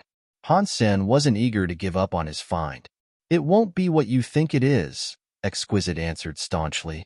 She could feel Han Sen's questions, and she went on to say, a long time ago, the buried dragon sea didn't exist. There was an elite called Dragon that went there to fight. The battle devastated the landscape, creating the crater that you now know as the buried dragon sea. There were no high-class xenogeneics there, and because of the intense battle that happened there, even the resources of the local area were destroyed. No high-level xenogeneics go there of their own volition. The space electric eel you killed was something that one of our elders threw into the sea to grow. Most of the xenogeneics in the sea are brought there by similar methods. Our elders take xenogeneics there periodically because they're trying to repopulate the buried dragon sea. If a true god being had once fallen in the buried dragon sea, the very high wouldn't have to go to such trouble. After Han Sen heard what she had to say, he conceded. She was probably right. If what she said was true, it was doubtful that the sea held a true god xenogenic corpse. If it is impossible to find such a body there, then what kind of body did I stumble across? And what was that blood coral forest? Han Sen wondered in confusion. Exquisite could sense Han Sen's questions. I'm not sure. According to what I know of the buried dragon sea, there shouldn't be any such powerful creatures there. Han Sen thought for a minute, and then he asked, why did the elite called Dragon die in the buried dragon sea? Who was he? Are the blood coral forest and the corpse somehow related to him? Exquisite had a wry smile as she shook her head and answered, I don't know too much about the story. After all, it was a long time ago. All I know is that an elite named Dragon died there, and he hailed from Sacred. The Sacred of Yore? Han Sen was shocked, and he made sure to rein in his thoughts. Otherwise, Exquisite might pick up on the fact that he had something to do with Sacred. How about this? I will take you to my ninth uncle. He was the person in charge of putting xenogenics inside the buried dragon sea. Perhaps he will know a thing or two about this conundrum. He might not be able to answer your questions, but if there is anyone who can do something to fix your body, it will be Uncle Nine, Exquisite said after a moment of thought. Han Sen wasn't going to object to such a suggestion. He and Exquisite hurried out to visit the ninth uncle of the Very High. Although Han Sen really wanted to learn more about the person called Dragon, he didn't dare ask. He was afraid he might not be able to control his mind when it came to thinking about Sacred. If that happened, she might learn that his son was with Sacred right at that moment. Exquisite brought Han Sen to her ninth uncle. The man quite liked Han Sen, so he was happy about his visit. Uncle Nine seemed like a pleasant man, but when he heard Han Sen's story, his face went totally grim. Uncle Nine looked at Han Sen's piece of blood coral for a long while in silence. When he finally spoke, he sounded very serious. We need to go see the leader at once. Bring your coral with us. Han Sen and Exquisite were shocked. Uncle Nine's very high sense was at a very high level, so the chances of him getting emotional were very low. But now, he looked rather shaken. Not saying anything further, he took Han Sen and Exquisite and headed to see the leader. Clearly, this was a matter of some importance. Uncle Nine, is Han Sen in a dangerous situation? Exquisite couldn't help but ask. Uncle Nine nodded and said, we will talk about it when we reach the leader. This is a very serious matter. If we don't sort this out correctly, it could have terrible consequences. After that, Uncle Nine didn't wait for a response from either Han Sen or Exquisite. He rolled up his sleeves and teleported away with both of them. Old Nine, what brings you here? Why the rush? The Very High Leader was resting on a rocking chair inside a wooden tower. When he saw Uncle Nine bring Han Sen and Exquisite into his wooden home, he frowned. Instead of explaining, Uncle Nine merely pointed to Han Sen and the blood coral and said, Leader, look at his body. The Very High Leader was confused, but when he saw the blood coral and Han Sen's scales, his face changed. He was the leader of the entire race, but he shot to his feet in surprise. His eyes widened as he stared at Han Sen and the blood coral. He couldn't even blink. Han Sen now knew for sure that this would be a very troublesome affair. If even the Very High Leader was showing such a strong reaction, that meant the situation was already very serious. Far more so than Han Sen had initially believed. Han Sen was going to ask what was going on, but Uncle Nine already opened his mouth to inquire, Leader, is this what I think it is? The Very High Leader nodded his head heavily. After a while, he spoke in a distant tone of voice. I can't believe it has happened.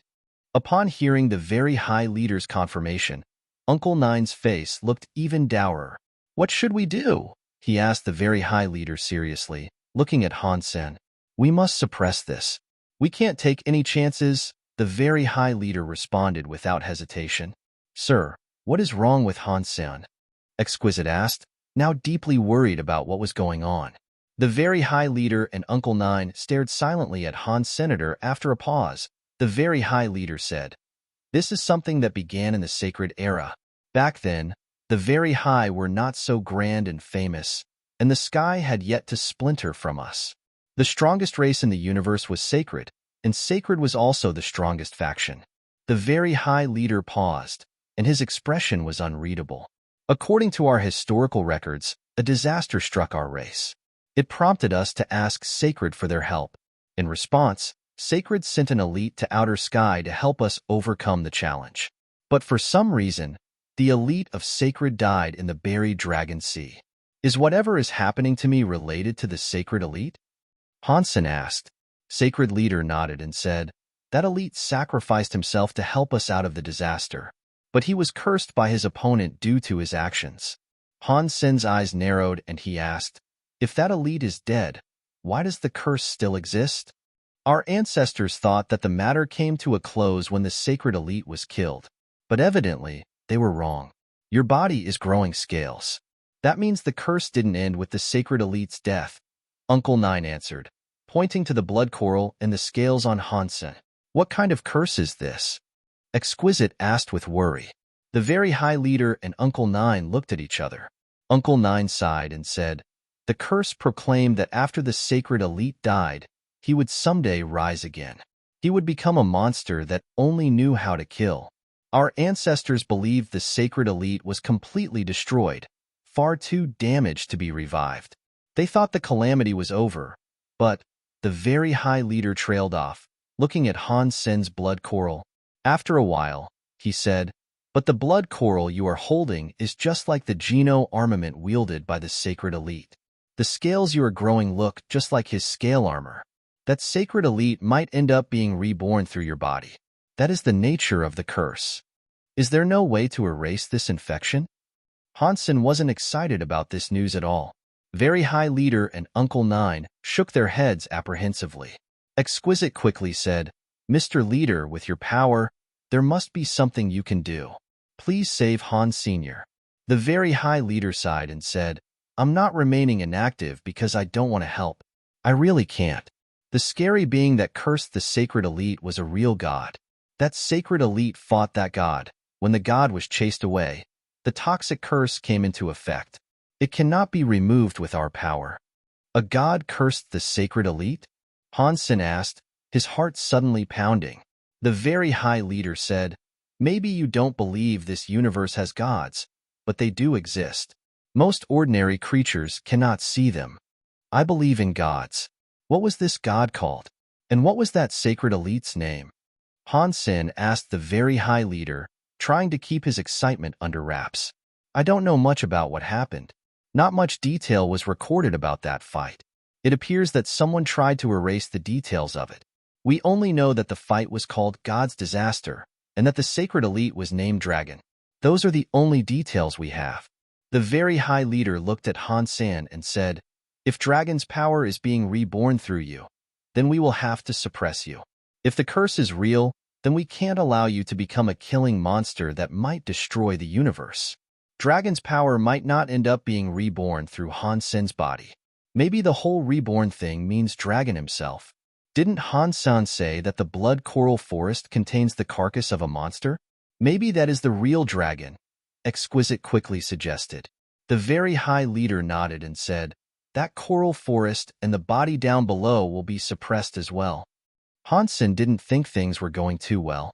The very high were planning to lock him up like an animal.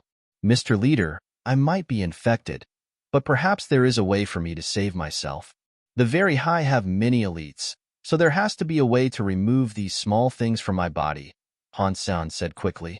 We will try our best, but if nothing works, we might have to lock you up to prevent something very bad from happening. The very high leader was a very logical man. Like most very high, he didn't get emotional when he faced a crisis.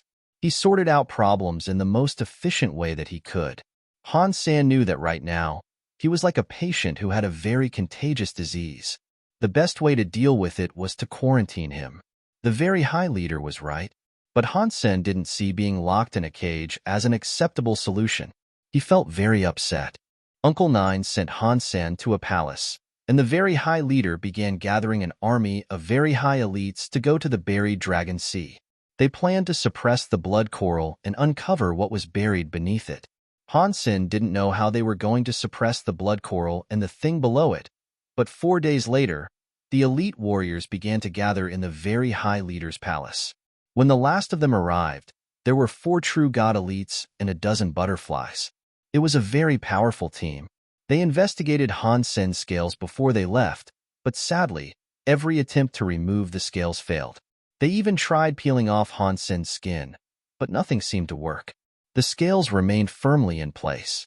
Han Sen's flesh could be sliced off, but when his flesh regrew, so did the scales. The Very High couldn't do anything about Han Sen's mutation. Things seemed to be going very poorly for him. And of course, the Very High decided to suppress Han Sen as well as the blood coral, just in case the curse turned out to be true. Nobody wanted Han Sen to turn into a monster that could bring ruin and destruction to the entire universe. Han Sen hated the idea of being put in a cage, but he knew this was the best way for them to go about it. Even though the Very High were known for their brutal efficiency, they didn't simply kill him. Killing him would have been the most surefire way of dealing with the situation, and Han Sen had expected them to consider it as an option. He was rather relieved when he found out that they weren't planning to end him permanently. They left Han Sen in a palace surrounded by clouds and mist, and he had settled himself on the stairs that led to the palace's front door. He stared off into the clouds, his mind distant. Although the palace looked like an ordinary building, in truth, the entire place was contained inside a very high true god item. Han Sen had seen the true god item, which was a jade bottle of sorts, but he hadn't learned much about it. He had been taken in front of the Very High Alpha statue and then put inside the bottle. Although the clouds that surrounded his palace were beautiful, the place was still just a prison. Furthermore, the prison contained only him. Everything aside from the palace was just a blur. There were no life forces to examine, and the place seemed to be disconnected from the rest of the universe, too. In fact, Han Sen couldn't even continue practicing. If the Very High cannot find a way to remove my scales, does that mean I will be trapped here forever? Han Sen's face grew more distraught with every minute that passed.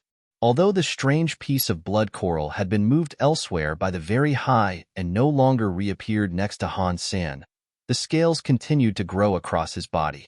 Right now, most of his body had been claimed by the scales. Aside from his head not having horns, he looked like some sort of humanoid dragon beast. The palace contained food and fresh spring water, but it only satiated his hunger and kept him alive. It didn't allow him to practice more, and it did nothing to reinforce his genes. In the beginning, the Very High elites would visit now and again. They would also try out new methods to remove his scales, but they failed every time. As time passed, they visited less and less often. As Han Sen sat on the steps, it had been 10 days since he last saw any of the Very High elites. Right now, the Very High weren't helping Han Senator, they had become his oppressors. They couldn't confirm that Han Sen was Dragon Reborn via the curse, but in their usual style, the Very High had opted to trap him there. Because there was a small possibility that he could be destructive, they wouldn't let him leave. The Very High promised me that they would send Bauer to Sky Palace. I suppose they will do that for me, at least. Now, it is all down to me. I need to figure out a way to escape. Han Sen made many attempts, but they all seemed useless. The palace was completely cut off from the outside world. He couldn't even jump to a sanctuary. He couldn't go to the god area or anywhere else either. That place was like a giant prison. He wasn't really living, nor was he actually dying. He was just there. He was trapped. How can I be this unlucky? Han Sen sighed. Then an idea flashed through his head, and he said, "Right, maybe I can try this." Han Sen's heart jumped. He ran into the palace and closed the gate. Han Sen had been there for a while, so he knew roughly how the bottle worked. Because the world inside the bottle was completely separate from the outside world, it was impossible to see in or out. Unless the Very High came in person to visit, they wouldn't be able to see what he was doing. Han Sen had already tested this before, so he was certain that was the case. Once Han Sen had locked himself in the palace, he summoned something from Destiny's Tower. It was a bronze object that was a few meters tall. A sheep head marked each of the bronze object's 4 corners, and the entire thing looked rather evil. One of the sheep heads can send me to the world that trapped the Break Sky Alpha. I wonder if the other 3 sheep heads do the same thing. Or can they take me elsewhere? This thing was capable of transporting me away from outer sky, so perhaps it will still work here. Han Sen gritted his teeth. He went to one of the sheep heads on the 4-sheep cube. With a silent prayer, he placed his hand on the sheep head. The sheep head lowered under the force of Han Sen's hand. The black and white fish in the center of the object began to swim faster.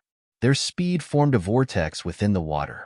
Han Sen felt a force of suction attempt to pull his body into the swirl. He was surprised that it had actually worked. He didn't know where the 4-sheep cube would take him, but no matter where it was a chance to get free. He didn't want to remain in the palace forever. Voila! When Han Sen emerged from the water, he knew immediately that he was no longer in the palace. Han Sen was afraid of exposing the scales on his skin, so he immediately put on his Dongxian armor. Even if a creature knew about Dongxian armor, they would just assume he was Dollar. No one would know he had escaped from the very high true god item. What is this place? Han Sen looked around in alarm. Moving as fast as he could, Han Sen returned to the 4-sheep cube. He slammed his hand down on the head of a sheep. Han Sen was standing on a giant stone platform surrounded by scary stone xenogeneics. To the east, there was a xenogeneic that was a white-haired, black-faced, giant ape. To the south, there was a human-bodied monster with the head of a cow.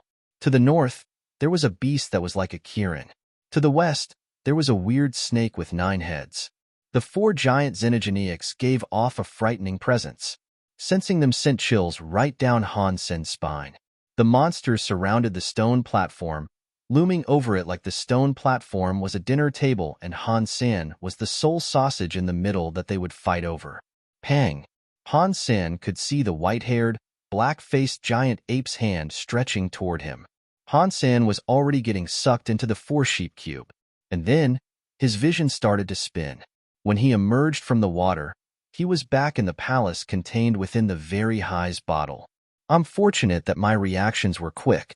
If I was too slow, I would have become food for those scary xenogeneics. Han Sen patted his chest and spoke to himself in a shaky voice, trying to comfort his frightened little heart. Han Sen couldn't risk going back to that scary place. He looked at the 2 sheep heads he hadn't tried and said, "Why does the 4-sheep cube only send me to such weird and dangerous places?" The 4-sheep cube was Han Sen's only chance of escape. He couldn't stop trying. He wouldn't give up hope until he had tried journeying to all 4 locations. Han Sen gnashed his teeth as he pressed down another sheep head. The 4-sheep cube was activated again, and it sucked Han Sen inside it. Voila! Han Sen emerged from the 4-sheep cube, his body already tense. He immediately had a look around. Luckily, things were different from the last location. Here, no scary xenogeneics were staring at him. This place looked fairly ordinary. Han Sen was standing on an asteroid in an asteroid belt. He could see a lot of stars in the sky. There were very big stars all around him. Han Sen looked at the stars and realized there were many planets nearby, as well. He saw a planet with a life force. Looking a bit hesitant, Han Sen flew down toward the planet. Holy **T. Is it a grass field? After Han Sen entered the atmosphere, he was surprised to see that the entire surface of the planet seemed to be covered in a grassy field. He could see a lot of sheep grazing in those fields. They were all crowded together, and the smallest flock of sheep had at least 1,000 in their midst. The sheep were a variety of different colors and breeds. Most of them looked thin and swift, like antelopes. Some of them were stock and powerful, like goats. Some of them just looked like ordinary sheep. Did I fall into a sheep farm? It is a shame that cowardly sheep I met in the sanctuaries isn't here. He could translate for me and ask the sheep where this place is. Han Sen could sense that the flocks of sheep were nothing mighty. The average sheep appeared to be no greater than Baron class. Even viscounts were rare. Han Sen wasn't accustomed to being surrounded by such weak creatures. The other 2 sheep heads had sent Han Sen to very dangerous places, but now, he was on a world of prey animals. He wasn't used to that. As Han Sen flew down to land on the grass field, the flocks of sheep noticed him and raced to surround him. One of the sheep came forward to bleat at Han Sen while he was in the sky. Bah! Han Sen didn't speak sheepnese, so he activated the Dongxian area and used it to read the sheep's mind. He heard the sheep speak the universal language. It was saying to him, "Outsider, how did you come to God's farm? It is good that it can speak, Han Sen thought happily. He looked at the sheep and said, I was lost in space, and I found this planet by chance. I was hoping you could tell me what this place is. If it is possible, can you sell me a star map? When the flock of sheep heard what Han Sen said, their response looked very human. They looked at each other, and then they started laughing. Han Sen had never seen an enormous flock of sheep all laughing themselves silly. It was a very strange sight. He frowned and coldly said, What is so funny? One of the sheep laughed and said, This is God's farm. We are the food that grows for God. Once you are here, you do not leave. You and I will become food for God together. I can come and go as I please. No one can keep me here, Han Sen said in annoyance. The flock looked at Han Sen with mirth. One of the sheep smirked and said, Try it now, then. See if you can leave God's farm. This God's farm you keep talking about. Do you mean the planet as a whole? Han Sen asked. Yes, the sheep affirmed with a nod. What is so hard about leaving here? Han Sen crouched and then launched himself up into the sky like a rocket, intending to fly out of the atmosphere and leave that field-covered planet behind. He had almost exited the atmosphere when he saw the wind change. It suddenly came together to form a giant blade that slashed toward him as he flew. Han Sen's eyes narrowed. He generated a sword light in his hand and slashed toward the giant blade. Pang! The sword light came against the giant blade, and Han Sen felt a backlash of expended power wash over him. It knocked him out of the air. He fell back to the planet's surface, and he hit the ground so hard that he created a large crater. The giant blade disappeared as if it had never existed. Han Sen frowned up at the sky. The sheep were laughing. Since you are here, you should accept your fate. You will become food for God sooner or later. You must accept this. Han Sen didn't believe this was God's farm, unless God was the biggest fan of lamb shanks ever. If all God did was grow sheep, he would have smelled a lot more gamey. Han Sen turned his attention back to the sky and jumped into the air again. He was headed for the cosmos once more. When Han Sen was almost out of the atmosphere, the giant blade reappeared and slashed toward him. It is useless. Once you enter God's farm, you are God's food. No one can escape, the sheep proclaimed, shouting so that Han Sen could hear him. Pang! The next second, the eyes of all the sheep opened wide. They stared up in disbelief. Rather than attempting to dodge the blade, Han Sen punched it. His fist came against the big blade, and the blade broke. The blade shattered like a chunk of badly forged iron, and it disappeared in the air. If that was God's power, then God is pretty lame, Han Sen thought to himself. He was planning to fly back to the field so that he could ask the sheep more questions about this place, but he suddenly saw many more blades appearing in the sky. A sea of swords rose before him, shielding the entire sky. They turned to point at Han Sen. Han Sen was shocked. He didn't say anything, and he just teleported back to the grass field. He raised his head and saw the countless blades that blanketed the sky start to disappear. They were gone within seconds. Han Sen's face turned grim. The power of a giant blade was as good as a primitive deified attack. If that many giant blades came down on him at once, not even Han Sen could block them. We told you, this is God's farm. It doesn't matter how strong you are.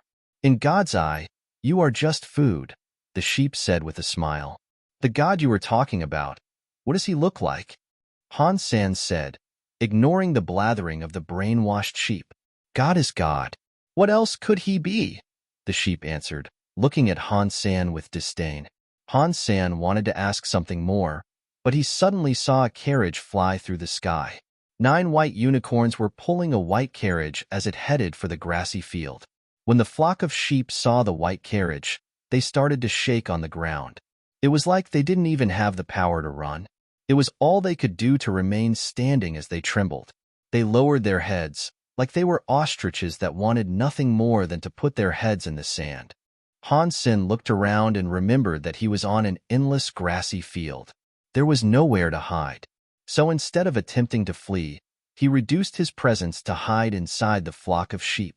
The 9 white unicorns descended to the field, swooping down elegantly until the carriage touched down on the grass. Han Sen hid within the flock of sheep, but he kept his eyes pinned to the door of the carriage. He wondered what sort of scary being might be lurking within. It had to be something fierce if it was scaring the sheep this much. None of them dared to run, and they all remained rooted to the ground, shivering and shaking. The 9 unicorns finally came to a halt, and a drawn-out creak sounded as the door of the carriage opened. A small figure descended from the carriage, and Han Sen's brow furrowed. The person coming out of that carriage was a little girl. She looked to be no more than 10 years old. The scary being that the sheep all fear cannot be this little girl, surely. Han Sen didn't take his eyes away from the carriage. He believed another creature would emerge behind the girl. She must be a servant or slave of some kind. But the carriage now seemed to be empty. The little girl was the only one to come out, and in her hands was a sharp knife. She moved toward a flock of sheep. Han Sen turned his attention back to the girl. Her body was undoubtedly that of a child, but for some reason, something about her eyes seemed a bit mature for her age. Is she a sky? Han Sen felt the presence of the girl, and he noticed there was a mark on her forehead. She might have been one of the sky. Either that or she was a very high. Although there were large cultural differences between them, in terms of simple physicality, the two races were practically the same. The very high simply had purer blood. The girl lifted the sharp knife before the flock. She reached out her hand towards a sheep's head and sighed. Little sheep, I have no choice but to do this. If you ever seek revenge, come for me. Don't take out your rage on someone else. After that, the sharp knife in the girl's hands was thrust forward. It slid straight into the heart of the sheep and killed it in a single strike.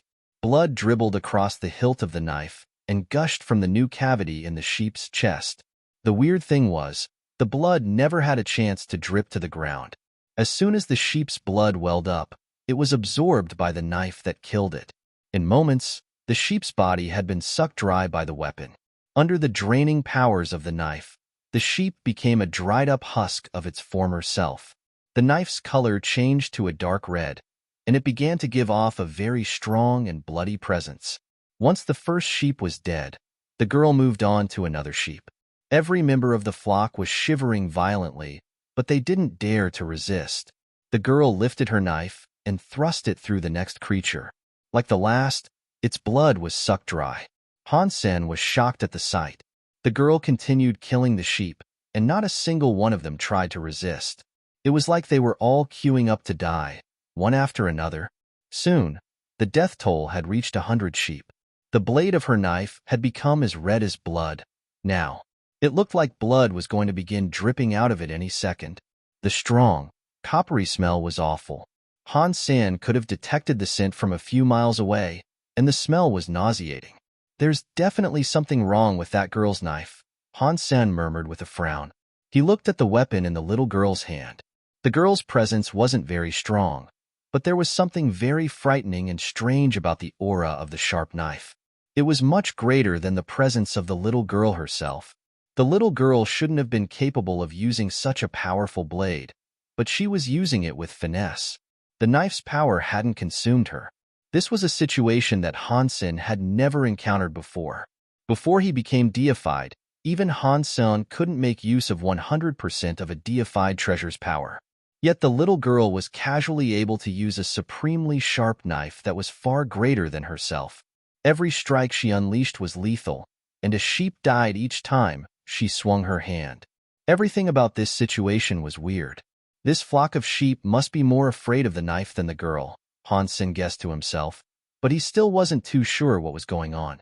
He kept staring at the sharp knife. It was a short knife that was composed of a wooden handle and a steel blade. The wooden handle was 7 inches long, but he couldn't determine what sort of wood it had been carved from. The handle was so darkly colored that it was almost black. The blade, on the other hand, was 1 foot long. It was shaped like a crescent moon. Because it had absorbed so much blood, it was gleaming red. It looked as if it was going to start gushing blood from its tip at any second. The girl didn't seem to be holding any sort of scabbard or sheath for the knife. Also, based on its shape, Han Sen surmised that the knife wasn't a combat weapon. It was more of a chef's knife or a butcher's tool. Suddenly, Han Sen felt a chill. Maybe it was because it had absorbed so much blood, but under the sunlight, Han Sen saw the blade expel some sort of bloody light. The The bloody light rose, forming itself into the shadow of a red demon. The more sheep the girl killed, the more blood the demon could absorb. The blood demon grew scarier as more time passed. When that girl killed her 1,000th sheep, the shadow of the sharp knife had already generated a blood flame that was visible to the naked eye. Of course, the flock is afraid of the knife, not the little girl who is holding it. Still, this is such a strange situation. The girl is so weak. How can she wield such a potent weapon? And the sharp knife's power hasn't consumed her, Han Sen thought to himself as he observed the girl and her knife. Suddenly, Han Sen felt a chill run down his spine. He had been focusing too much on the knife, and the blood demon's shadow had discovered his existence.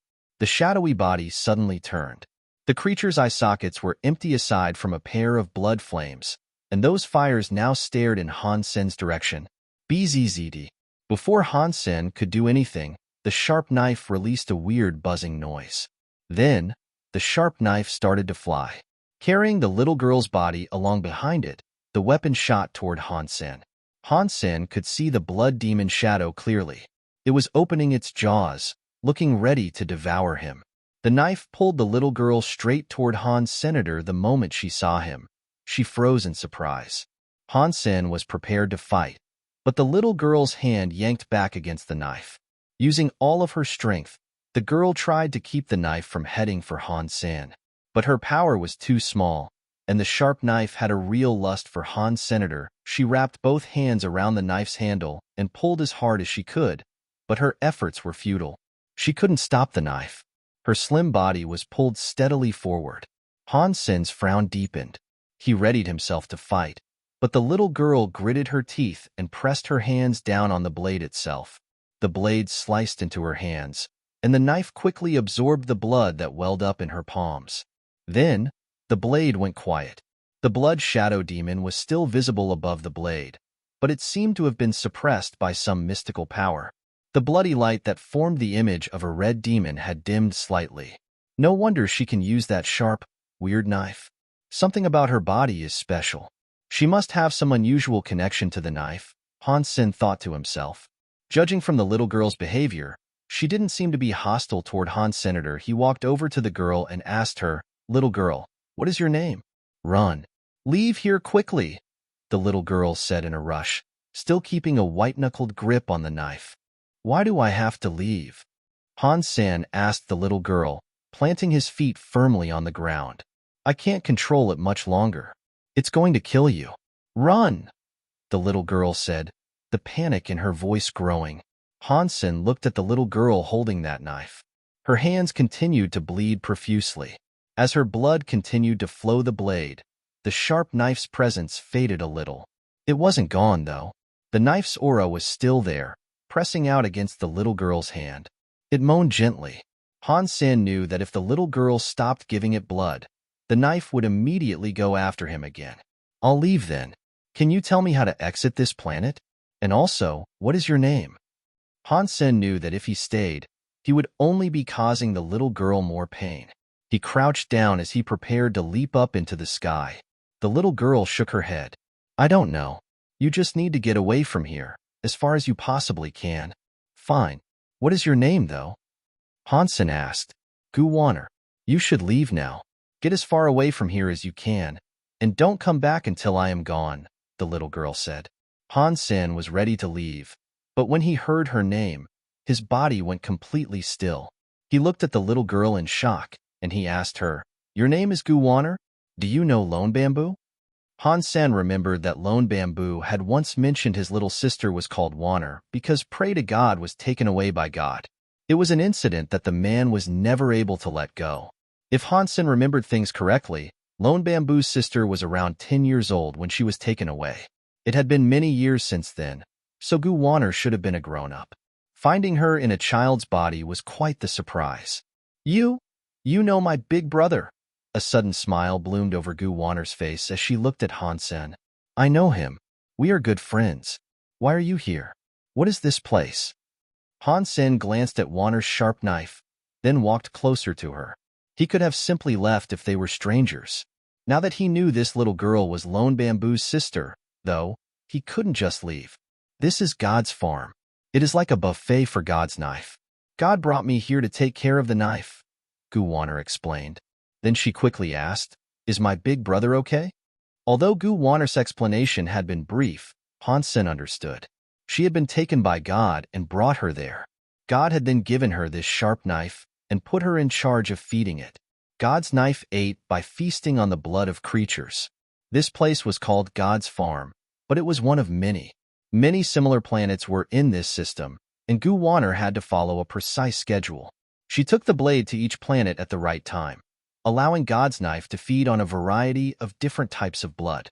Han Sen could immediately see that there were gaps in what Gu Wanner was telling him. She was hiding something. Aside from the blood of those xenogeneics, it also requires your blood, right? Han Sen asked, looking directly at Gu Wanner. Gu Wanner hesitated and forced a smile. Yes, I have to feed it some of my blood every day, but do not worry. I have an immortal body. When I sleep, my body recovers. That is fine with me. But about my brother, is he doing fine? If you leave this place, can you not tell him you saw me? No, Han Sen looked terrible. Although Gu Wanner spoke with little concern for herself, Han Sen knew that God had done something very cruel. God had brought Gu Wanner here and given her an immortal body so she could use her blood to feed the knife. There was nothing godly about this knife. It was more like a depraved vampire. Gu Wanner had been made a slave who was forced to sacrifice her own blood. Every day, she needed to offer the demon her blood without rest. She couldn't even die. What do you mean by no? What happened to my brother? God promised me that if I helped him raise the knife, he would let my brother go on to live a good life. Gu Wanner paled, and she spoke more rapidly. Her body was so small, and it was obvious that she didn't have much blood to give. She had been bleeding for too long, and her body couldn't take it anymore. If you aren't there, the world means nothing to him. Han Sen walked in front of Gu Wanner, and he reached his hand out to the sharp knife. Give me the knife. No, no, no. You should leave now. It will kill you. Gu Wanner stepped back. Han Sen knew that Gu Wanner wasn't lying. When he first sensed the knife, he knew it was a ruthless weapon. That was why Han Sen had originally intended to leave. He didn't want to put himself at risk. But now that he knew that Lone Bamboo's sister was right here, and she was being tortured, he couldn't just turn his back on her and leave her to her fate. He had to try and help, no matter the cost. He was hoping to take Gu Wanner away. It can't kill me. Moving fast, Han Sen slapped Gu Wanner's hands away from the knife. He stole the blood-sucking knife and clutched it in his hands. Gu Wanner's eyes widened when she saw that she was no longer holding the knife. She said, "Give it back to me quickly. This is God's knife. It is so scary, and it will kill you." Han Sen ignored Gu Wanner. He continued holding the knife by its handle, and he observed the blade carefully. Without Gu Wanner's blood, the crimson color of the metal was starting to fade. The demon-like shadow rose again. It was like a beast that would merrily feast on anyone it could. It turned to look at Han Sen. The blade began to tremble in his hands. Boom! When the sharp knife realized that Han Sen was holding it, a flash of bloody light shone around it. Han Sen's power was insufficient to maintain a grip on the knife, and it flew out of his hands. The demon shadow of the knife formed a body out of bloody flames. Its shape was roughly humanoid, but it seemed to be wreathed in fire. It rattled and shook as it held the sharp knife. The red, ghostly eyes peered at Han Sen, as if it wanted nothing more than to dine on his blood. Bzzd. The bloody shadow moved. The sharp knife tore through space, carrying a bloody presence with it as it tried to attack Han Sen. Don't kill him, Gu Wanner shouted. She stepped in front of Han Sen, spreading her arms. Before the sharp knife got close enough to touch her, Han Sen grabbed the little girl and spun her around him. He threw a punch toward the sharp knife and said, "Remember, no matter when or where, girls should stay behind men and be protected. Don't try to get in the way of the man. You'll just get him hurt." Boom. While he was talking, the fist and the sharp knife struck each other. The bloody flame danced madly as the punching power was shattered.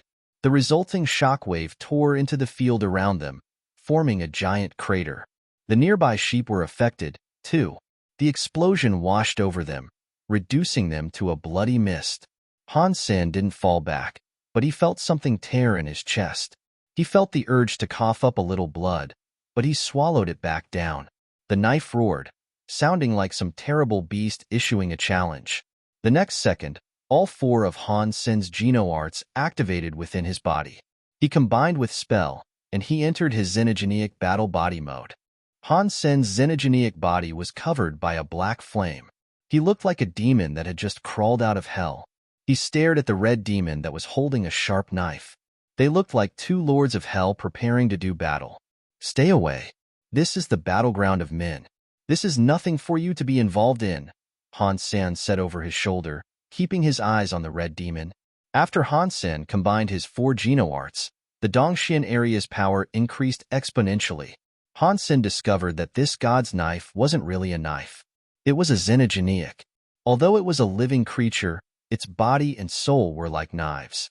Han Sen didn't know the level of this xenogenic, but its power was already beyond what Han Sen could accurately gauge. The blood demon's shadow stared at Han Sen coldly. The sharp knife in its hands glowed with a bloody light. The space around the knife was twisted by that bloody light, hiding the body of the knife. The only thing still visible through the twisted space was the knife light held by the glowing shadow of a hand. The next second, the shadow moved. It traveled like a red mist beneath the sun. It was coming for Han Sen. The power in Han Sen's body exploded. He teleported behind the shadow and sent a punch toward the blood demon. But the blood demon looked as if it didn't know that Han Sen had already teleported away. Its knife was still headed for Han Sen's previous location. Han Sen was surprised that his opponent had been thrown off course by such a simple trick, but he continued with his strike. For him, this was a good opportunity. He couldn't just stop mid-attack because of his suspicion. Catcha! But before Han Sen's fist hit the blood demon, his chest was cut open. A few of his ribs were sliced clean through, and some of his organs and crystallized blood were showing. What is going on? Why did I get hit? Han Sen's face contorted in sudden pain. He didn't understand how the creature had managed to hit him.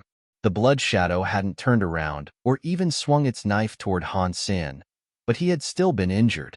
This was so weird. There was no time to think. He summoned his immortal dragon, and it immediately released an immortal substance chain toward Han Sen's chest that healed Han Sen's wounds quickly. The blood demon moved forward and swung its knife at Han Sen in a crazed fury. Han Sen understood that his xenogenic power was extremely inferior to that of the blood demon. He wanted to know how he had been hit, as well, so instead of attempting to block the attack, he used teleport again. But this time, he didn't teleport closer to the blood demon. He teleported away, trying to put some distance between his enemy and himself. Catcha!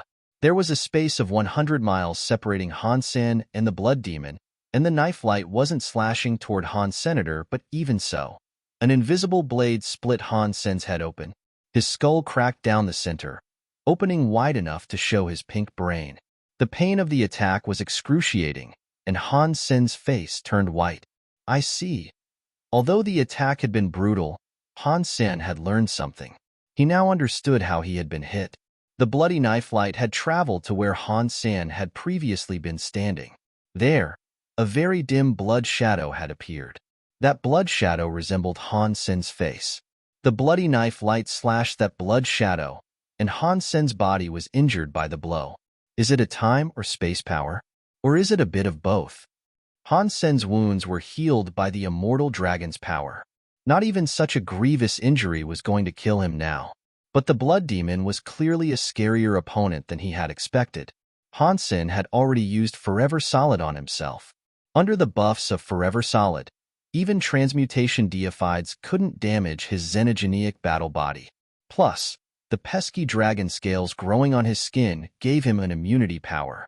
He was indestructible. The bloody knife light wasn't physically striking his body, but it could still cut through his armor, scales, and bones. This was very frightening. The blood demon didn't seem to be putting as much thought into the situation as Han Sen was. Its face looked murderous as it came for him without hesitation. Wherever the knife light went, the space nearby was badly distorted. It was like many twisting blood lights were dancing around the knife light. This time, Han Sen didn't try to teleport. Instead, he summoned his shield of the Medusa's gaze. He was going to block the blood demon's knife. The blood demon's power was strange, and trying to dodge it seemed to be useless. Han Sen had to block it, but the next second, Han Sen's chest was spilling blood. His entire body flew away. He hurtled through the air for a few miles, then his body slammed into the field like an asteroid. Han Sen regained his senses in a giant, circular hole. The armor on his chest had been cut open, revealing the flesh inside. His scales, bones, and ribs were cut in half. Han Sen's shield was still fine. Although the shield could stop all sorts of physical attacks, it was apparently unable to inhibit the knife light. That weird knife light phased through the shield like a ghost and struck Han Sen in the chest, completely unimpeded. The blood demon's body flashed, and it kept up an endless stream of attacks. No matter how Han Sen dodged or blocked, he couldn't manage to stop the blood demon's knife light. Every slash hit him, and Han Sen's god body bled as he incurred more and more knife-borne injuries. If not for the immortal dragon madly healing him as he fought, Han Sen would probably have been sliced to pieces a long time ago. Even so, there was a limit to how fast the immortal dragon could heal him. Its healing ability was beginning to lag behind the injuries Han Sen was receiving. Before Han Sen's wounds healed completely, he was hit a few more times. Powerful. Incredibly powerful. It is so powerful that fighting it makes one feel rather hopeless. Just run. You're going to get killed. Gu Wanner shouted from her position near the carriage. Countless shockwaves were being unleashed from Han Sen and the blood demon's fight, but the carriage wasn't taking any damage. It looked as if some magical power was protecting the vehicle in some capacity. Whenever a shockwave reached the carriage, it would fade. Han Sen wanted to run away, too, but he couldn't. Even teleporting away was futile. He would still end up injured by the demon, and some sort of cruel, restrictive power was locking this planet down. Entering was easy, but leaving would require Han Sen to somehow break through the Bysema. Not even his teleportation skills were enough. The knife's power was so weird. No matter what Han Sen did, he would end up being hit. The only good thing about this situation was that the blood demon's power couldn't kill him in a single blow. If it had been any stronger, he would have died before he even had a chance to fight back. Catcha! A slash struck Han Sen's body again. Han Sen couldn't even see how he had been injured. The blow almost severed his arm at the shoulder. Suddenly, Han Sen's body started to glow with blood light. Black scales grew like crazy, forcing their way through his armor. In seconds, the scales had wrapped all the way around Han Sen's body and through his armor. Before Han Sen figured out what was going on, he felt the ground shake. A blood light had shot down from space, and now it was gleaming in front of Han's senator. It was the blood coral that looked like a blood dragon. Didn't the very high elders seal the blood coral? Why is it here now, all of a sudden? Han Sen stared at the relic in surprise. He had used the 4-sheep cube to reach this place. How could a sealed chunk of coral make its way there? While Han Sen was still trying to figure out what was going on, his left arm started to move. It was like the blood in his arm was driving his muscles forward. Han Sen's brain definitely wasn't telling his arm to move, but his hand reached out to grip the blood coral anyway. Han Sen looked at his hand in consternation, but he couldn't stop it. His left hand gripped the part of the blood coral that looked like a dragon's head. That sacred elite isn't planning on using my body to be reborn, is he? Han Sen wondered. His body and the blood coral began to glow with a red light. The most frustrating thing was that this was the most critical moment of the fight. He was losing control of his body, and the demon was still coming toward him. It was going to kill him. Big brother, I understand that you're probably trying to take over my body, but can't it wait until later? Now is a bad time. To his surprise, Han Sen noticed that the blood demon wasn't attacking him. It stood some distance away, looking at Han Sen with confusion. Boom! Blood light surged from Han Sen's body, but the process was actually the reverse of his expectations. Instead of changing Han Sen, the light was leaving Han Sen's body and going toward the blood coral in his hands. The blood light sank into the blood coral, and Han Sen's black scales started to dull and thin. It was like he was devolving. What is going on? It isn't going to take over my body? Is it going to suck me dry instead? Han Sen looked at the blood coral. The dragon-shaped blood coral began to change as it absorbed the blood light coming from Han's senator. Oddly enough, The blood coral had lost its serpentine appearance and was now taking on a humanoid shape. No, it was taking on an actual human shape. The dragon head was becoming a human head, and long human arms were growing out of the body. The tail, however, still looked the same. As the blood coral changed, Han Sen's black scales quickly disappeared. Soon, Han Sen looked normal again. It seemed like something had been pulled out of his body. Wait a minute, the shape of the blood coral looks rather familiar. Old blood dragon lady. Isn't this what the old blood dragon lady looks like? It took Han Sen a minute, but he finally realized why the half-human, half-dragon shape of the blood coral looked so familiar. The blood coral now had a human head and a dragon tail. Dragon scales covered the being, and horns protruded from her head. The old blood dragon lady was the being that had been drawn on his back long ago. But the old blood dragon lady on his back had possessed silver scales, whereas this one had red scales. I understand now. I understand why the blood coral has been following me. It is because there are still remnants of the old blood dragon lady in the tattoo on my back. If the old blood dragon lady was the blood coral's master, that means she is using the old blood dragon lady drawing on my back to be reborn. The coral was never trying to claim my body at all, Han Sen thought, trying to logic his way through what was happening.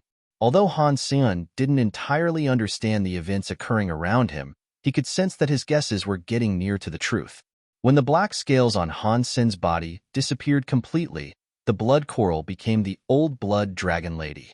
Her body hung silently in the air, her eyes closed. She looked like a statue. Sacred sent the old blood dragon lady to help out the very high. Now, everything is explained. Han Sen's body was free once more.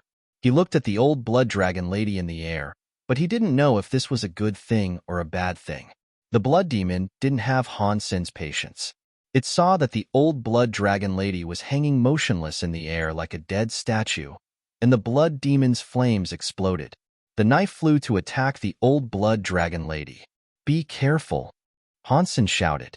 It didn't seem the old blood dragon lady had woken up yet, and Han Sen was afraid for her.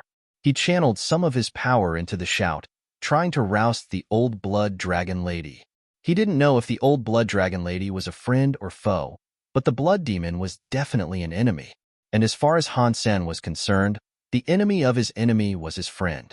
Right now, Han Sen hoped the old blood dragon lady wasn't going to wind up dead before she had woken up. The bloody knife light surged toward the old blood dragon lady, but her eyes remained closed. She didn't react to the incoming storm of destructive power. Han Sen knew how strong that knife was. Its attacks couldn't even be blocked. If the old blood dragon lady was struck without even being aware of its coming, there was no telling whether or not she could withstand the blow. At this time, the old blood dragon lady finally opened her eyes. Han Sen had never seen eyes like hers before. It was like stars were spinning around inside them. They held all the possibilities of a clear, open sky. Just looking into those eyes would be enough for most people to be conquered by their purity and greatness. Your eyes are my home for eternity. Han Sen had heard romantic things like that said before, but he had never understood what people meant. Until now, looking into the old blood dragon lady's eyes, he understood. The old blood dragon lady calmly looked on the blood demon. As the knife light landed, she raised her arm. Her fingers that looked like jade were pointed forward. Boom! A beam of light as thin as a pin shot out of her finger. The force of it destroyed the bloody knife light and the blood demon shadow, revealing the sharp knife's real body. The sharp knife was struck, and it whirled away like a windmill. It hit the field, digging a hole into the turf. God knew how deep that hole was. So strong. Han Sen was shocked. The sharp knife was a strange xenogeneic. It was probably larva class, or perhaps even stronger. The old blood dragon lady had annihilated it with only her finger. Based on that alone, it would be difficult to comprehend how scarily powerful she was. The sharp knife seemed to be quite resilient. Although the bloody flame shadow was destroyed, the blade itself hadn't been injured. BZZD. In the blink of an eye, the sharp blade shot out of that bottomless pit. The blood flames surrounding it had gotten scarier. It generated a blood demon shadow once more, which grabbed the sharp knife and slashed toward the old blood dragon lady. The old blood dragon lady didn't move. She raised her finger and destroyed the bloody flame shadow surrounding the sharp knife again. The sharp knife generated bloody flames again and again, but the old blood dragon lady casually blew them all up. It made Han Sen's blood boil. This is an example of true power. No wonder the old blood dragon lady forced one of those people who call themselves God to fall back. She is so strong. Han Sen looked at the sharp knife that was still trying ceaselessly to reach the old blood dragon lady. Han Sen had to shout, "Big sister dragon lady, please blow up that knife." Pang! The sharp knife was struck by old blood dragon lady. The weapon flew a few hundred miles away, and a minute later, it was flying back. It was carrying its scary, bloody flames. The terror still hadn't been stopped. Han Sen was going to keep cheering the old blood dragon lady on, but the old blood dragon lady's body froze. Suddenly, she fell from the sky. She landed close to Han Sen, looking like blood coral again. Han Sen's eyes opened wide. He had been about to shout his support, but now there was no point. He was looking at the blood demon face to face. The atmosphere was quiet and tense. The old blood dragon lady looked like she could raise some ancient, forbidden power, then use it to destroy the sky and the earth. Just by lifting her hands or feet, she could defy terrifying enemies. But in reality, she was just a useless, silver-faced, sausage spearhead. After a few hits, she was done for, and she returned to looking like a mere chunk of blood coral. When the old blood dragon lady became blood coral again, her battle presence disappeared. It was like the first time Han Sen had seen a powerful enemy and thought that he lacked the strength to fight back. The blood shadow demon stared at the blood coral for a while, looking very confused. Its intelligence wasn't very impressive. Once it realized that it was no longer able to feel the presence of the blood coral, it turned away from the motionless item. With that enemy gone, it refocused its attention on Han Sen. Han Sen's stomach sank. He had thought a magical savior had come to help him and get rid of God's knife. But this was the measly result he had received. The appearance of old blood dragon lady hadn't been entirely useless, though. At least old blood dragon lady had confirmed Han Sen's suspicions about God's knife. It was just a xenogenic. It was different from the beings that called themselves gods. This was just a creature that, with enough trial and error, could be beaten. Those gods cannot fight in the Geno universe, but God's knife can. So, it isn't the same thing as its masters. But for some reason, those gods have instructed Gu Wanner to raise this frightening xenogenic. That must mean that the creature isn't fully grown yet. I still have a chance of defeating it, Han Sen thought to himself. He wanted to figure out how to get rid of God's knife. Even old blood dragon lady's power wasn't enough to destroy the knife. The material of the blade was very unique, and its weird powers kept Han Sen from dodging its attacks. If it wasn't a strangely powerful being, a god wouldn't want to raise it. But old blood dragon lady already gave me a hint. Its knife light isn't entirely invincible. There is a way to break it. As Han Sen thought this through, the blood shadow demon lost its self-control and attacked again. A red mist flashed through the sky to teleport in front of Han Sen. Han Sen used teleport again to dodge.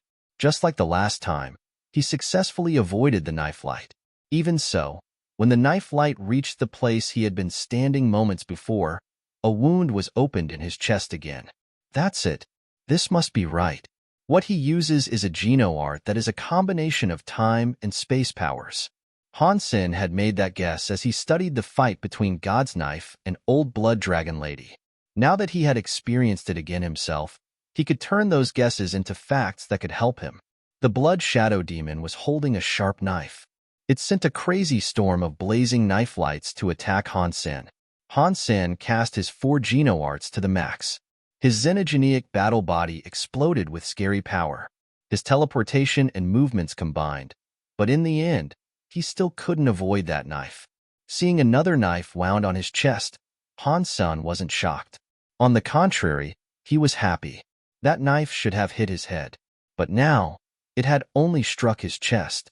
That proved that his guess had been right, and his attempt to test that guess had been successful. He just hadn't yet gotten the timing spot on. A geno-art that can combine time and space.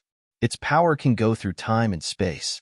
It slashed my body where it was in the past, because it will always know where I was standing in the past. Attempting to dodge it will be futile. It will get me wherever I go, and it won't even have to chase after me to do so. As long as it can attack my past, I won't have to touch my actual body. It is a scary geno-art, a super space slash. Han Sen could see through the secrets that fueled God's knife power. But seeing through it was one thing.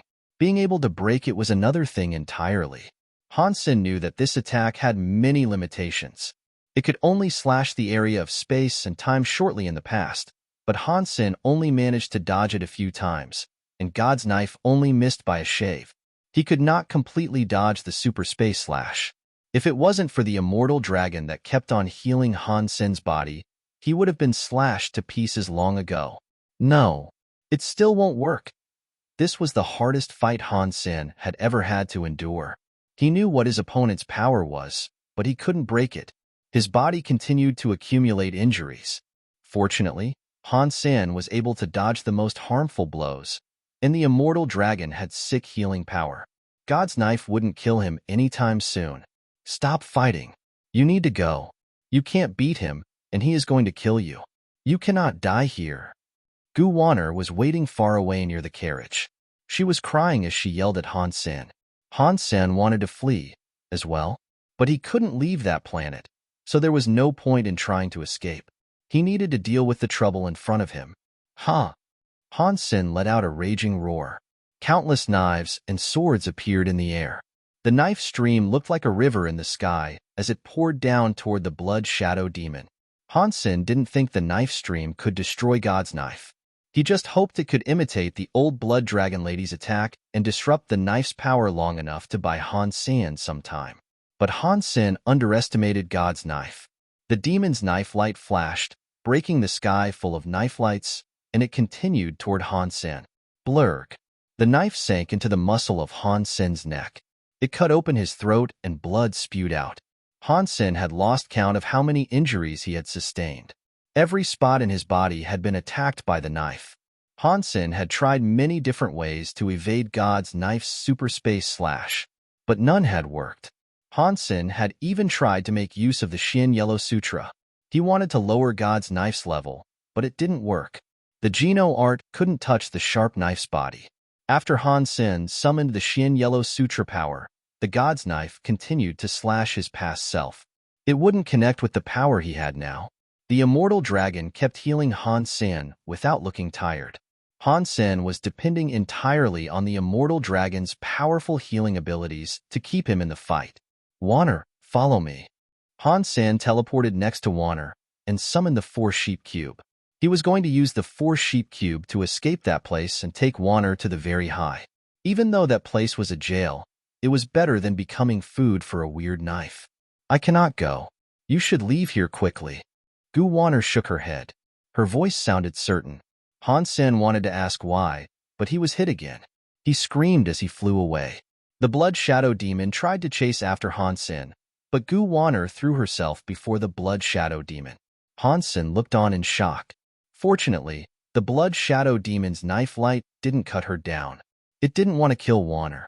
It spun sideways through the air, trying to bypass Wanner and reach Han Sen. But Wanner stayed between them. She clutched the god's knife's blade, and the blood on her hands dyed the blade red. Blood poured out of the wounds in her hands. Within a second, Wanner's face became as pale as a piece of paper. Leave now. It still needs me. It will not kill me. Plus, I have an immortal body. I won't die, but you will die if you stay here. Wanner tightened her grip on the sharp knife as she shouted. She was clearly determined not to let it escape.